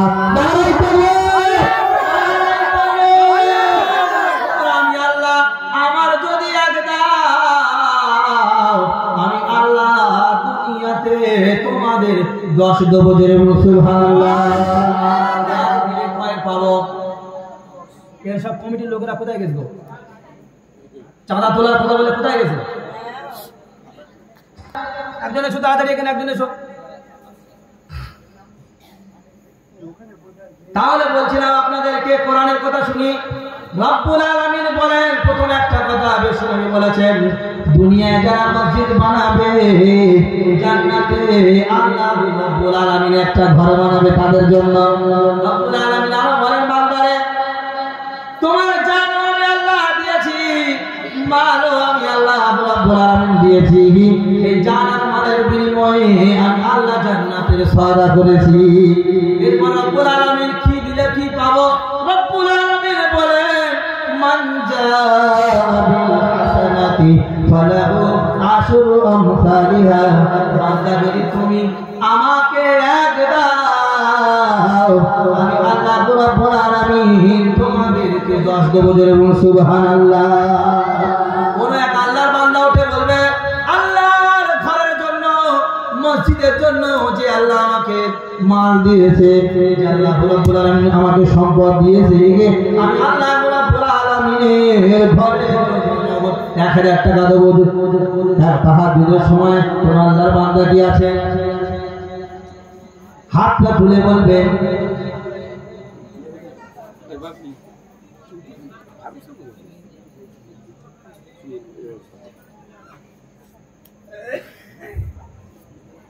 বলি ভাই আল্লাহর বান্দা মাল আল্লাহ দিয়েছে, আল্লাহ নিয়ে নেবে, জানও দিয়েছে আল্লাহ নিয়ে নেবে।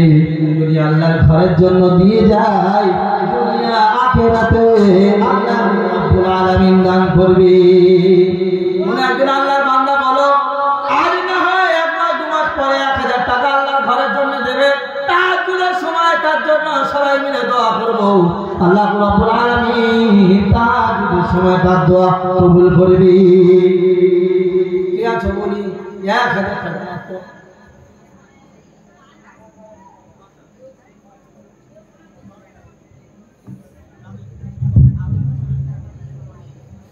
একটা 1000 টাকা মাত্র বলেছি, বলেন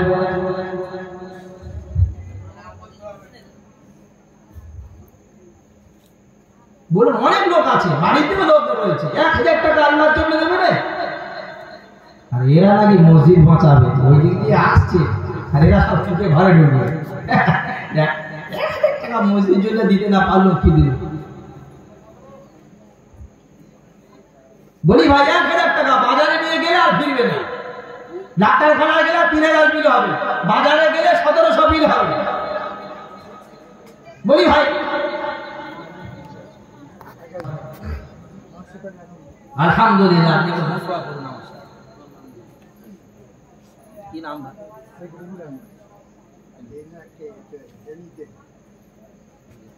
শেখ রুহুল আমিন ভাই 1000 টাকা দিয়েছে। আল্লাহ তুমি তার দানকে কবুল করে দাও, জান মালে বরকত দাও, কিন্তু তার হেফাজত করো।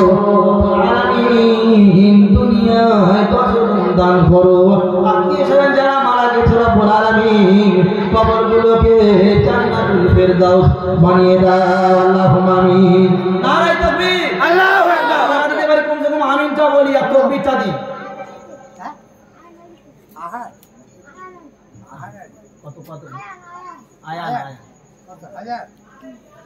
আয়ার আলী শেখ 1000 টাকা আল্লাহ তোমার ঘরে দান করেছে, আল্লাহ কবুল করে নাও। বাকি বলে বরকত দাও, যার মানে সুদাগুলোকে হেফাজত করো।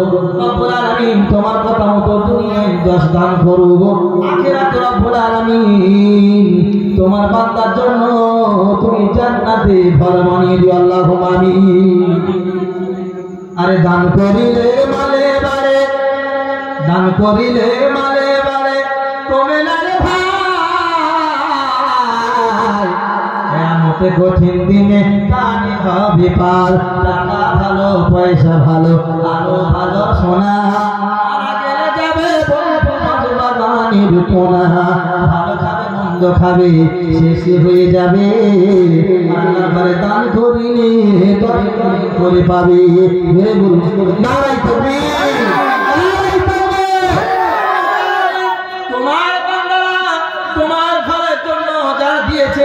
রব্বুল আলামিন কবুল করে নাও। দুনিয়াতে একের বিনিময়ে 10 দান করো। রব্বুল আলামিন জান্নাতে তোমার বান্দাদের জন্য বিল্ডিং বানিয়ে দাও। আল্লাহুম্মা আমিন।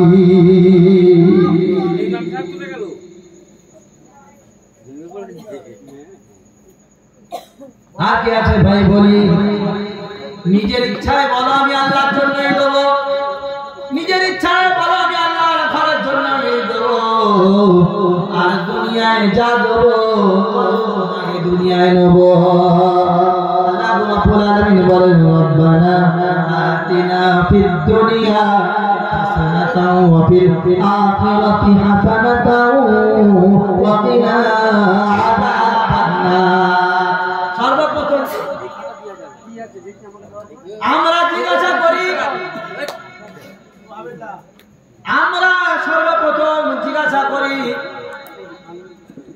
আমরা সর্বপ্রথম জানার চেষ্টা করি, সর্বপ্রথম আমরা দোয়া করি রব্বানা আতিনা ফিদ দুনিয়া হাসানা, রব্বুল আলামিন আমার দুনিয়ার জীবনটা সুন্দর করো, ফিল আখিরাতি হাসানা, আখিরাতটা সুন্দর করো, ওয়া কিনা আযাবান নার, আযাব থেকে আমাকে বাঁচাইও। এই জন্য যারা আগে দুনিয়া দেবে দুনিয়ায় 10 গুণ পাবে, আখিরাতে রাসূলের কথা মতো বিল্ডিং পাবে। সুবহানাল্লাহ।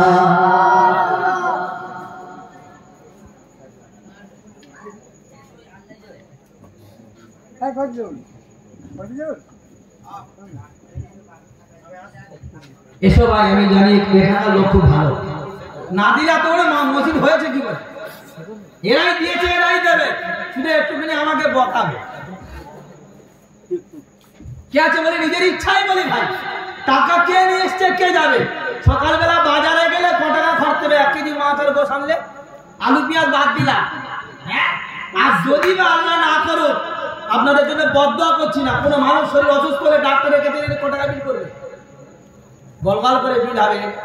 যে এতগুলো রিপোর্ট লিখবে আর ডাক্তারদের সাথে ডাক্তার তাহলে রেখে যাবেন না, আমি প্রমাণ নিয়ে কথা বলছি। অনেক ডাক্তারদের সাথে আমার ওটা বসা, বলছে হুজুর চ্যানেল করে রেখেছি, ওই টেস্ট যারা করে ল্যাবরেটরিতে বলছে যদি ওর রিপোর্ট 3টে করা লাগে আমরা 5টা লিখে ওখানে পৌঁছে দিই, ওরা যা টানা টেনে নেয়, মাছ গেলে ওখান থেকে আমার দেয়। কি বলছেন, এরা হচ্ছে না হয় না, সেবা করছে না, সেবা 2-3 টোপা করে চুরিও হয়ে যায়, আল্লাহ মাফ করুন। তো ভাই তাহাজ্জুদের সময় আর দোয়া করি আল্লাহ যেন আপনার কঠিন বিপদ কঠিন রোগে আপনার দোয়া করে, আল্লাহু আমিন, আল্লাহ জন্য কিছু কিছু দিয়ে যান। এবার শুনেন, আপনাকে শোনাই, আল্লাহ রাব্বুল আলামিন বলছেন বান্দারে তোমাদের দৃষ্টান্ত এমন করলে আমি আল্লাহ কোরআনুল কারীমের মধ্যে দিয়েছি। কি দৃষ্টান্ত দিয়েছে রব্বুল আলামিন, তুমি আমাকে রাজি খুশি করার জন্য দাও। রব্বুল আলামিন বলে এমন একটা গাছ তোমরা রোপণ করো, একটা গাছ পুঁতলে সেখান থেকে 7টা ফড়কি ছাড়ে, আর 7টা ফড়কিতে প্রত্যেকটা ফড়কি 100 করে ফল হয়, 7টা ফড়কিতে 700 ফল হয়। আমার কথা শুনছেন? কি বলেছি বলুন দেখি। আল্লাহ বলছে তোমরা একটা গাছ লাগাও, সেখান থেকে 7টা ফড়কি ছাড়ে, প্রত্যেকটা ফড়কিতে আমি 100 করে দিই, কমপক্ষে, বেশি 100 দিলে 7টা ফড়কিতে কত হবে? 700। কি গাছ গো? হ্যাঁ, আল্লাহ বলে তোমাদের দৃষ্টান্ত এমন সুন্দর করে আমি আল্লাহ কোরআনে ঠিক করেছি। মাসালুল্লাযীনা ইউনফিকুনা আমওয়ালাহুম ফি সাবিলিল্লাহি কামাসালি হাববাতিন আম্বাতাত 7 সানাবিলা ফি কুল্লি সুনবুলাতিন মিআতু হাব্বা আল্লাহু ইউদাইফু লিমান ইয়াশা আল্লাহু ওয়াসিউন আলীম। আল্লাহ রাব্বুল আলামিন বলেন বান্দারে, যদি আমি আল্লাহ আমার রাজি করার জন্য, আমার খুশি করার জন্য তোমরা আগে দাও, আমি আল্লাহ রাব্বুল আলামিন একের বিনিময়ে তোমাদেরকে 700 করে ফিরিয়ে দিই। সুবহানাল্লাহ। দেবে কত? দেবে কত? 1, আর পাবে কত? 700। 1 দিলে 700 দেবে।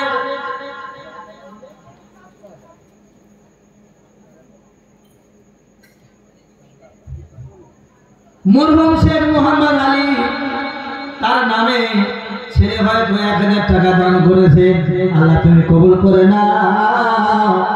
বাপ কিংবা যে উদ্দেশ্যে দান করেছে তাকে তুমি কবুল করে নাও, যার জন্য দান করেছে রব্বুল আলামিন কবরে সদকা জারিয়া হিসাবে সওয়াব পৌঁছে দাও। আযাবুল কবর যদি হয়, আযাবকে লাঘব করে কবরটাকে জান্নাতের বাগান বানিয়ে দিন। আল্লাহুম্মা আমিন। আত্মীয় স্বজন যদি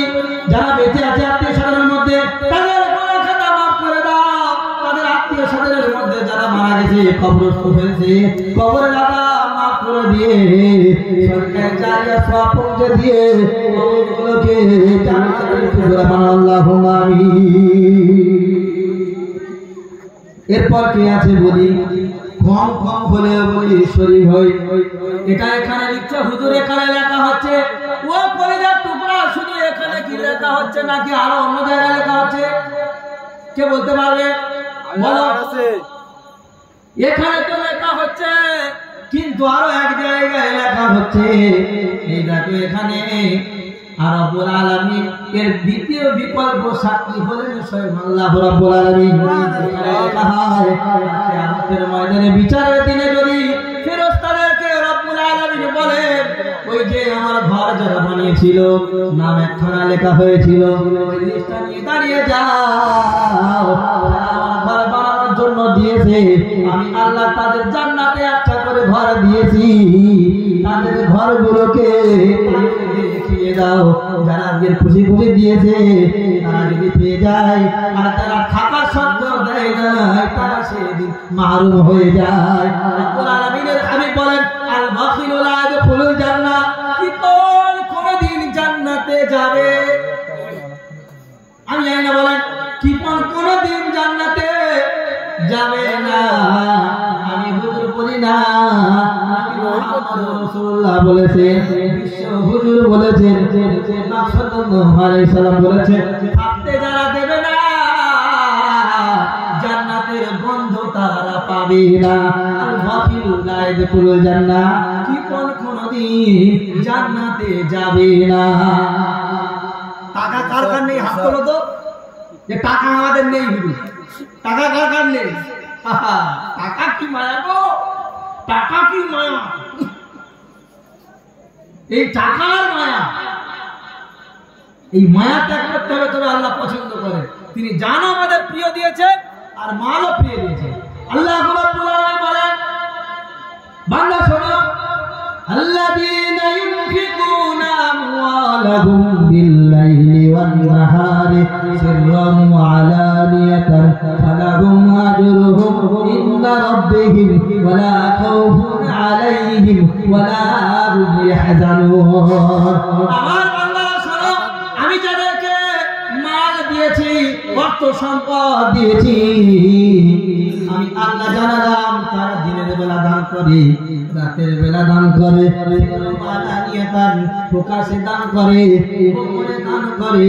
আমি আল্লাহ জানালাম ওয়ালা খাউফুন আলাইহিম ওয়ালা হুম ইয়াহজানুন, তাদের দুনিয়া আখিরাতে কোনো চিন্তা হবে না, তাদের দুনিয়া আখিরাতে কোনো ভয় থাকবে না। জোরে বলে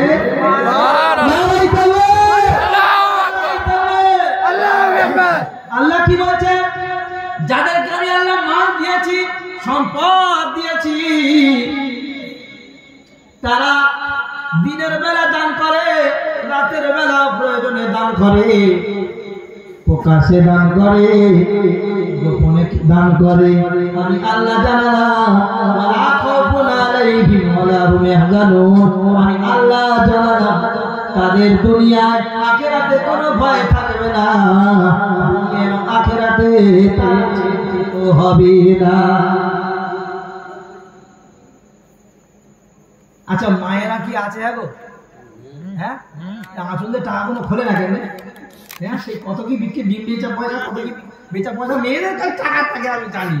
বাবা কত কত জলসা মেয়েরা যা দেয়, মিঠাপুরি জায়গায় জলসা কিন্তু বটতলা দিঘির পর নাম শুনেছেন? মেয়ে ছেলেরা 5,000 10,000 করে দিচ্ছে। একটা মাদ্রাসা ওখানে আছে, ওই মাদ্রাসার হুজুরা কালেকশন করে না, ওই গ্রামের টাকায় চলে। মেয়েরা 10,000 5,000 করে মেয়েরা বার করছে, আর বেটা ছেলেরা 1 লাখ 50,000 10,000 টাকা দেখলাম এইরকম জড়ো হয়েছে। মাদ্রাসার মোতামিম বয়স্ক খুব মুফতি সাহেব, তিনি বলছেন, আমাদের যুগ দেওয়ার ওইদিকে বাড়ি, তিনি বলছেন, হুজুর এই মাদ্রাসার জন্য এখানকার লোক জীবন দিয়ে দিতে পারে, এত ভালোবাসে, এত বাচ্চা পড়ছে, সব এদের টাকা। আমি বললাম, দোয়া আপনি করুন, আর আল্লাহ তাআলা তো দেখতে পাচ্ছেন, এই জন্য আল্লাহ এদের এত দিয়েছে।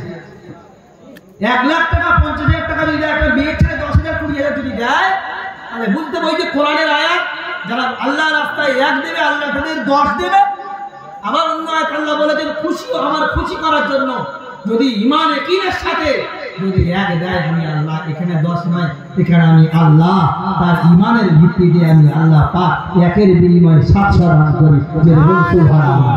আর কি দেবো? দুনিয়ায় তো দেবো, আর আখিরাতে আমি আল্লাহ তাআলা তার জন্য জান্নাতে তার একার জন্য একটা মহল বানিয়ে দেবো। জোরে বলুন না সুবহানাল্লাহ। সুবহানাল্লাহ। তো ভাই বলো, বাকিতে বলো যে হুজুর 6 মাস পরে কি 2 মাস পরে আমি 500 টাকা কি 100 টাকা কি 1000 টাকা আমি আল্লাহর ঘরে দেবো। বেনামেতে একজন মা এইখানে ছিল, আর ছিল কি না ছিল আল্লাহ তারে বোঝা গেল। তুমি তারে বড় ভালো তুমি বাসো জান্নাতে, হযরতে খাদিজার সাথে জান্নাতে তুমি তারে দিও। তার ভাগ্যে কবুল করে নাও, জান্নাতে বরকত দাও, আপনাকে হেফাজত করো রব্বুল আলামিন। কঠিন ব্যাধি থেকে আল্লাহ তুমি হেফাজত করো রব্বুল আলামিন। ঈমান আমাদের সাথে বাঁচিয়ে রেখো, মৃত্যুর সময় ঈমানের সাথে তুমি জান্নাতুল ফেরদাউস দান করো আল্লাহুম্মা আমিন। আর কে আছে বলি, দোয়া হয়ে যাবে। 3টে বেজে গেছে, দোয়া হয়ে যাবে, তাড়াতাড়ি বলি। যেমন আছে ভালো আমাদের সবাই দিয়েছে, শেষের বেলা দিলে কি হবে? রব্বুল আলামিন বলেন শেষ ভালো যার সব ভালো তার, শেষ ভালো যার সব ভালো তার। আল্লাহ রাব্বুল আলামিন বলেন ওয়ালাল আখিরাতু খায়রুল লাকা মিনাল উলা, শেষ ভালো যার সব ভালো তার। আল্লাহ রাব্বুল আলামিন বান্দারা রব্বুল আলামিন জানো দিয়েছে, মালও দিয়েছে। দুনিয়া আল্লাহকে দিলে আল্লাহ আমাকে দেবে, আখিরাতে আল্লাহ রাব্বুল আলামিন বদলা দেবে। এই যে কলিজা টুকরা ভাই, কোরআনের মজমা, হাদিসের মজমা, দোয়ার মজমায় রাসূল বলেছেন যে মজমায় কোরআন এবং হাদিসের কথা হয়, এই মজমাটা জান্নাতের বাগান হয়ে যায়।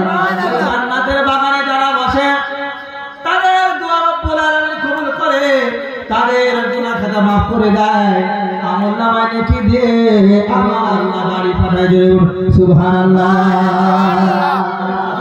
হযরতে ফাতেমা রাদিয়াল্লাহু তাআলা নাম শুনেছেন? নবীর বেটি ফাতেমা কেমন ছিলেন? তিনি অসুস্থ, হযরত আলী রাদিয়াল্লাহু তাআলা বলছেন ফাতেমা আমি তো জীবনে তোমাকে তোমার মনের মতো আমি কিছু দিতে পারিনি, আমি যা দিয়েছি তুমি খুশি মনে মেনে নিয়েছো। আজকে তুমি ফাতেমা তুমি আমার কাছে তোমার মনের মতো কিছু একটা দাবি করো, তুমি যেটা বলবে আমি এনে দেবো। তো হযরতে ফাতেমা বলছে স্বামী আমার আপনার কাছে কিছু বলার নেই। তো বলছে বলো না। তো হযরতে ফাতেমা বলছে স্বামী আমার একটা ইচ্ছা ছিল যে আপনি যদি আমার জন্য একটা বেদানা নিয়ে আসতেন, ডালিম। কি বললাম? ডালিম। তো হযরতে আলী রাদিয়াল্লাহু তাআলা বাজারে গেলেন, গিয়ে তিনি একটা ডালিম কিনে বাড়ি ফিরছিলেন। তখন তো বড় কষ্টের সময়, সংকীর্ণ সময়। তো তিনি ডালিম কিনে বাড়িতে ফিরছিলেন, রাস্তায় একজন ভিখারি পেল, পাওয়ার পরে বলছে আলী কয়েকদিন যাবত আমি কিছু খাই নাই, আপনি যদি আমার কিছু খেতে দেন। তো হযরতে আলী বড় পরীক্ষার মধ্যে পড়ে গেলেন যে জীবনে কোনো কিছু হযরতে ফাতেমার কাছে দাবি করেনি, আজকে একটা ডালিম খেতে চেয়েছে, তাও আবার মাঝখানে একটা ফকির। এখন একবার ফকিরের দিকে দেখে, একবার ডালিমের দিকে দেখে, আর মনের মধ্যে আছে যে হযরত ফাতেমার শেষ ইচ্ছা। তো এমন সময় তার মনে পড়ে গেল কোরআনের আয়াত সামনে ইন্নামা আমওয়ালুকুম ওয়া আওলাদুকুম ফিতনা। আলিমে সন্তান সম্পদ ক্ষতির কারণ হতে পারে। তো তিনি কি বললেন?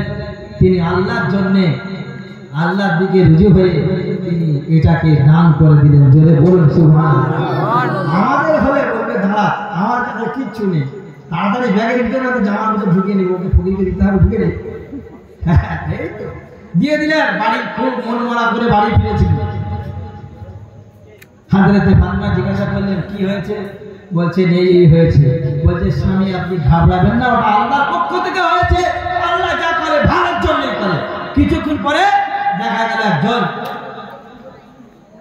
আল্লাহ রসুলের ওখান থেকে একজন হাদিয়া এসছে, পৌঁছেছে, যেটা হযরত আলীর বাড়ি পৌঁছে দিতে হবে। নবীজি দেখলেন সেখানে 10টা ডালিম, জোরে বলে সুবহানাল্লাহ। নবীজি একজনকে বললেন এটা হযরত আলীর বাড়িতে পৌঁছে দিয়েছে। তো যিনি নিয়ে গেছেন তিনি পরীক্ষা করার জন্য একটা ডালিম সরিয়ে নিয়েছে, লুকিয়ে নিয়েছে। বাকি 9খানা ডালিম আছে। পেশ করা হলো। হযরত আলী ডালিমটা নিয়ে ফাতেমার কাছে যখন গেল, হযরত ফাতেমা বলেন এই ডালিম আমাদের না, ভুল করে চলে এসেছে। আপনি একটা দিয়েছেন, আল্লাহ কোরআনে বলেছে মান জাবিল হাসানাতি ফালাহু আশরু আমসালিহা, একের বিনিময়ে আল্লাহ 10 দেবে। তো আল্লাহ 10 দেবেই দেবে। 9টা গেল, তো এটা ভুল হয়েছে, এটা আমাদের ডালিম না, ফিরিয়ে দাও। যেখান থেকে নিয়ে এসেছে, যেখান থেকে এসেছে সেখানে ফিরিয়ে দাও। হযরত আলী ফিরিয়ে দিতে গিয়ে দেখে গেটের ধারে তিনি বলছেন যে আলী, তুমি পরীক্ষা করার জন্য একটা সরিয়ে নিয়েছিলাম, তোমাদের ইমানের পাওয়ার কত, আল্লাহর প্রতি বিশ্বাস ভালোবাসা কত, আমি এই জন্য একটা সরিয়ে নিয়েছিলাম। আসলে আল্লাহর পক্ষ থেকে তোমাদের 10খানা পাঠানো হয়েছে। জোরে বলুন না সুবহানাল্লাহ। এক দিলে কয় পাওয়া যায়?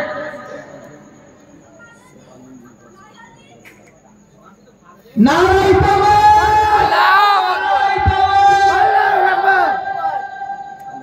আলমগীর ভাই আমার সর্বশেষে 1000 টাকা দেওয়ার জন্য রব্বুল আলামিন ওয়াদা দিয়েছে। কবুল করো, কবুল করো, তুমি মেহেরবান। ডান হাতে আমলনামা বাড়ায়ও সম্মান, ফুল সেরা দুটো গদিতে পার করে দাও জান্নাতের বালাখানা তুমি আল্লাহ দাও, আল্লাহুম্মা আমিন। তাহলে কি বলছি না যে একের বিনিময়ে 10, কি বিশ্বাস, কি কি। হ্যাঁ, আমরা যারা দিয়েছি আল্লাহ অবশ্যই দেবেই দেবে। আল্লাহ যারা দিয়েছে। তো ভাই আরো দু একজন বলি, দোয়া করে দেবো, তাড়াতাড়ি বলি।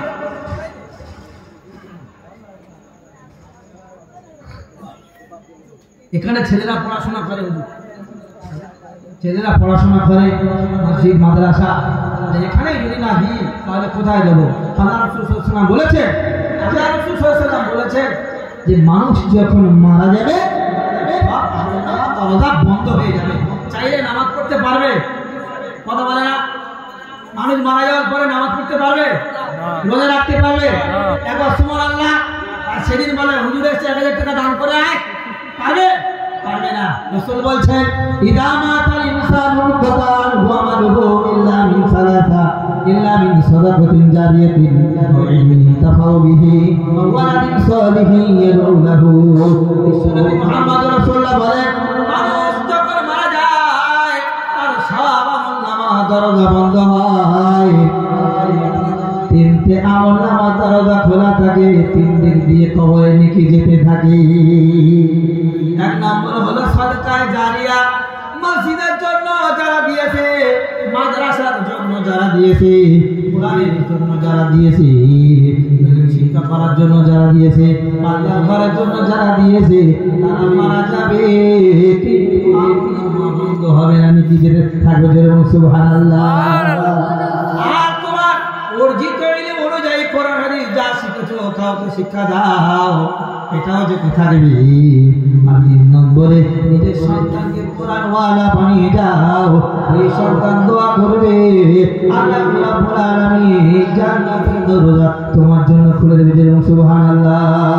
তাই সাদকায়ে জারিয়া বেঁচে থাকতে থাকতে বেশি বেশি করে যাওয়ার দরকার। কিন্তু আমরা মুসলমান বুঝি না, এত বোকা, মারা যাবে আর বলে আমল কখন হয় গো? আমল কখন হয়? দুনিয়ায় মরে যাওয়ার পরে হবে, সব মরে যাওয়ার পরে। বাপ মরে গেছে 4 দিনে ডাক, 40 দিনে ডাক। আর মেয়ে ছেলে বেটা ছেলে যা উঠেছে সব যেন বিয়ে বাড়ির বরযাত্রী এসেছে। একটা মেয়ে সেজেছে, চোখ ফুটে দিয়েছে ঠোঁট পালি, মুখে দিয়েছে মুখ পালি, চোখে দিয়েছে মাস্কারা, আর কত কি। কোথায় যাচ্ছিস বলে মুদ বাড়ি, বলছে মুদ বাড়ি। যাচ্ছে বিমারি।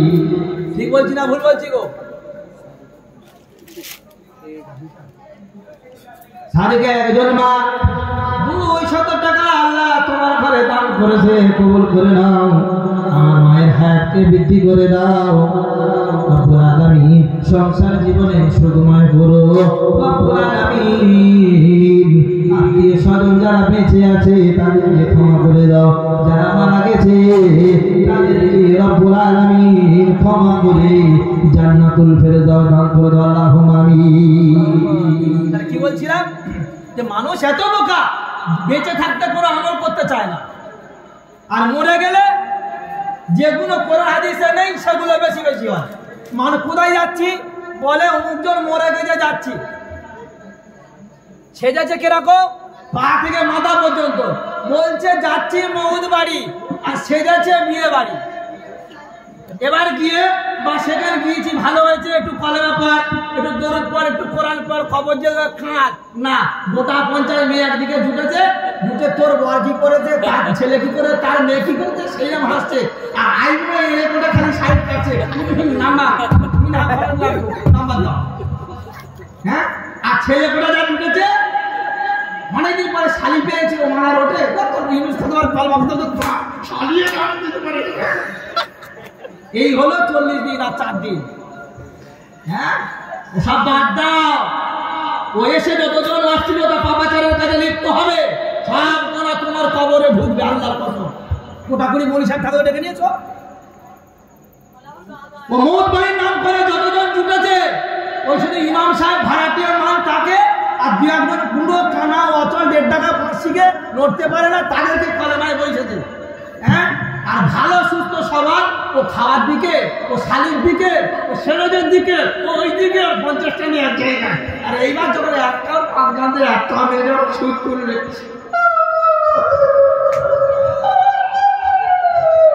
ওই দেখে দেখে এবার পরের পর কান্না শুরু। এখন কাঁদবে, এখন কাঁদে। আমার মা এই সমস্ত কাজ থেকে বেঁচে থাকতে হবে। আপনি বেঁচে আছেন আমল করুন, মরে যাওয়ার পরে সব আমল নামাবো, সব তরদা বন্ধ। আর আপনি যদি এগুলো মানা না করে যান তাহলে কবরে আপনি শুয়ে থাকবেন, আর আপনার মত বাড়ি নাম করে যে অশ্লীলতা পাপাচার গুলো হচ্ছে সবগুলো আপনার কবরে যাবে। আর ফেরেশতারা আপনার সুন্দর করে মেহমানদারি করবে। শুনে কি বলছে? ওই জন্য বেঁচে থাকতে মসজিদে দিয়ে যাবেন, মাদ্রাসায় দিয়ে যাবেন, আলেমকে দেবেন, তালিবে ইলমকে দেবেন, আলেম ওলাদের সম্মান করবেন, কোরআন কিনে দেবেন, কোরআনের জন্য দেবেন, হাদিস কিনে দেবেন, হাদিসের জন্যই দেবেন। বুঝে? কিন্তু মারা যাওয়ার পরে হবে না। আমার মায়ের কেন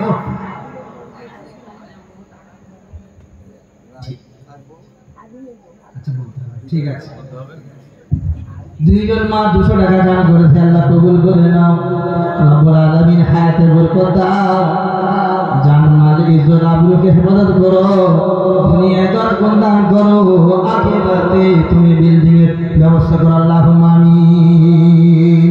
দান করিলে বালে বালে কমে না ভাই, কিয়ামতে কঠিন দিনে দানে হবে পার। টাকা ভালো, পয়সা ভালো, আরো ভালো সোনা, মারা গেলে যাবে তুমি মাছ বাগানের কোনা। ভালো খাবে, মন্দ খাবে, শেষ হয়ে যাবে।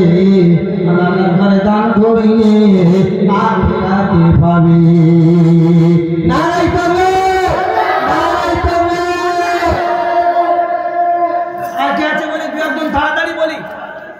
দোয়া হবে। তাহলে কি বলছিলাম আমার ভাই, বেঁচে থাকা অবস্থায় আপনি আমল করুন, নামাজ পড়ুন, রোজা রাখুন, দান করুন, সাদকা করুন, মসজিদে দেন, মাদ্রাসায় দেন, ইমাম সাহেবকে দেন, আলেমকে দেন, তালিবে ইলমকে দেন, কোরআনের জন্য দেন, হাদিসের জন্য দেন, দান করেন। আল্লাহ জীবন দিয়েছে, 5 ওয়াক্ত নামাজ পড়ুন, রোজা রাখুন, জান দিয়ে ইবাদত করতে থাকুন, আর মাল দিয়ে ইবাদত করতে থাকুন, দিতে থাকুন। আল্লাহ তাআলা আপনার আমলনামায় ভরপুর করে দেবে। মারা যাওয়ার পরে কেউ করবে না। আর যেটা হচ্ছে হুজুর কেন হচ্ছে শুনে রেখে দেন। আমি সব জায়গায় পশ্চিমবাংলায় বিভিন্ন জায়গায় ঘুরে দেখে দিচ্ছি। আমি এখন প্রভাবশালী ব্যক্তি, বিশাল বড় বক্তা, বোঝানোর জন্য বলছি। প্রচুর টাকার মালিক, 3টে বেটা, আমি মারা গেছি। এখন গ্রামে প্রত্যেক 40 দিন করে পর একটা খানা হয়। আমার 3টে ছেলে, বড়টা এই 2জনকে ডেকে বলছে, আরে আব্বা তো মরে গেল। বলছে হ্যাঁ, 40 দিনে খাওয়া দেবে। ছোট ভাইটা মনীষা বলে না, ওগুলো কোরআন হাদিসে করতে নেই, তোর কোরআন হাদিস তুই রাখ।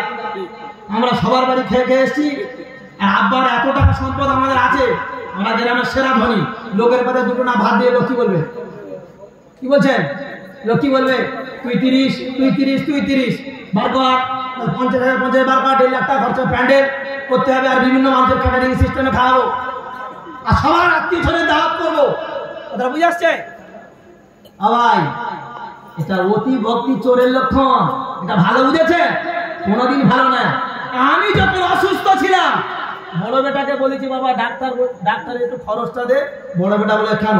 আমি তোমার একটা ছেলে, আমি দিয়ে আসছি, মিনিটের কাছে যাও। মিনিটের কাছে গিয়েছি না, আমি দেবো। ছোট বেটার কাছে খাও, ছোট বেটার কাছে থাকো, রোগ হয়েছে আমি দেবো, ছোট বেটা দিই। ভালো থাকা অবস্থায় 3 বেটাকে টাকা ডাক্তারের খরচ দেয়নি, আর মারা যাওয়ার 50,000 টাকা খরচ করে মানে 40 দিন খাওয়াচ্ছে মিলাদ দিয়ে। তার মানে বুঝতে হবে এটি ভক্তি চোরের লক্ষণ। ওই নি খাওয়ায় না, শালা নাম হবে সেই জন্য খাওয়াচ্ছে, আর না খাওয়ালে বদনাম হবে।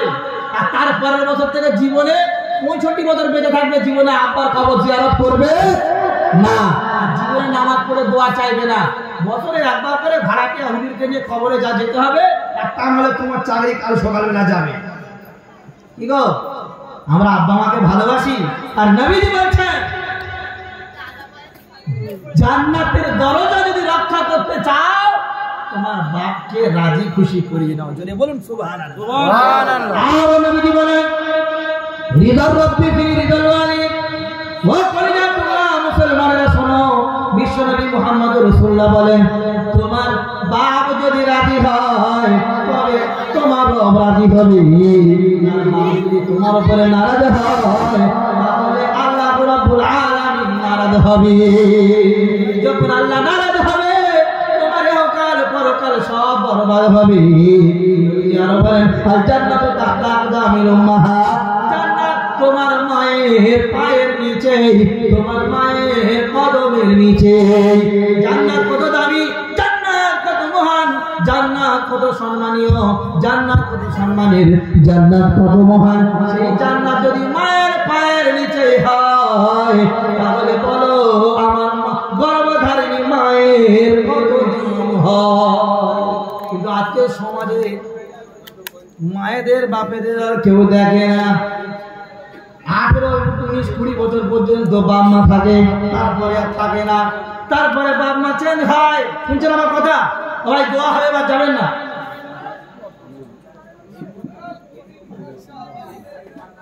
আলী হাসান তার বোন 500 টাকা দান করে, আল্লাহ কবুল করে নাও। আমার মায়ের হায়াতকে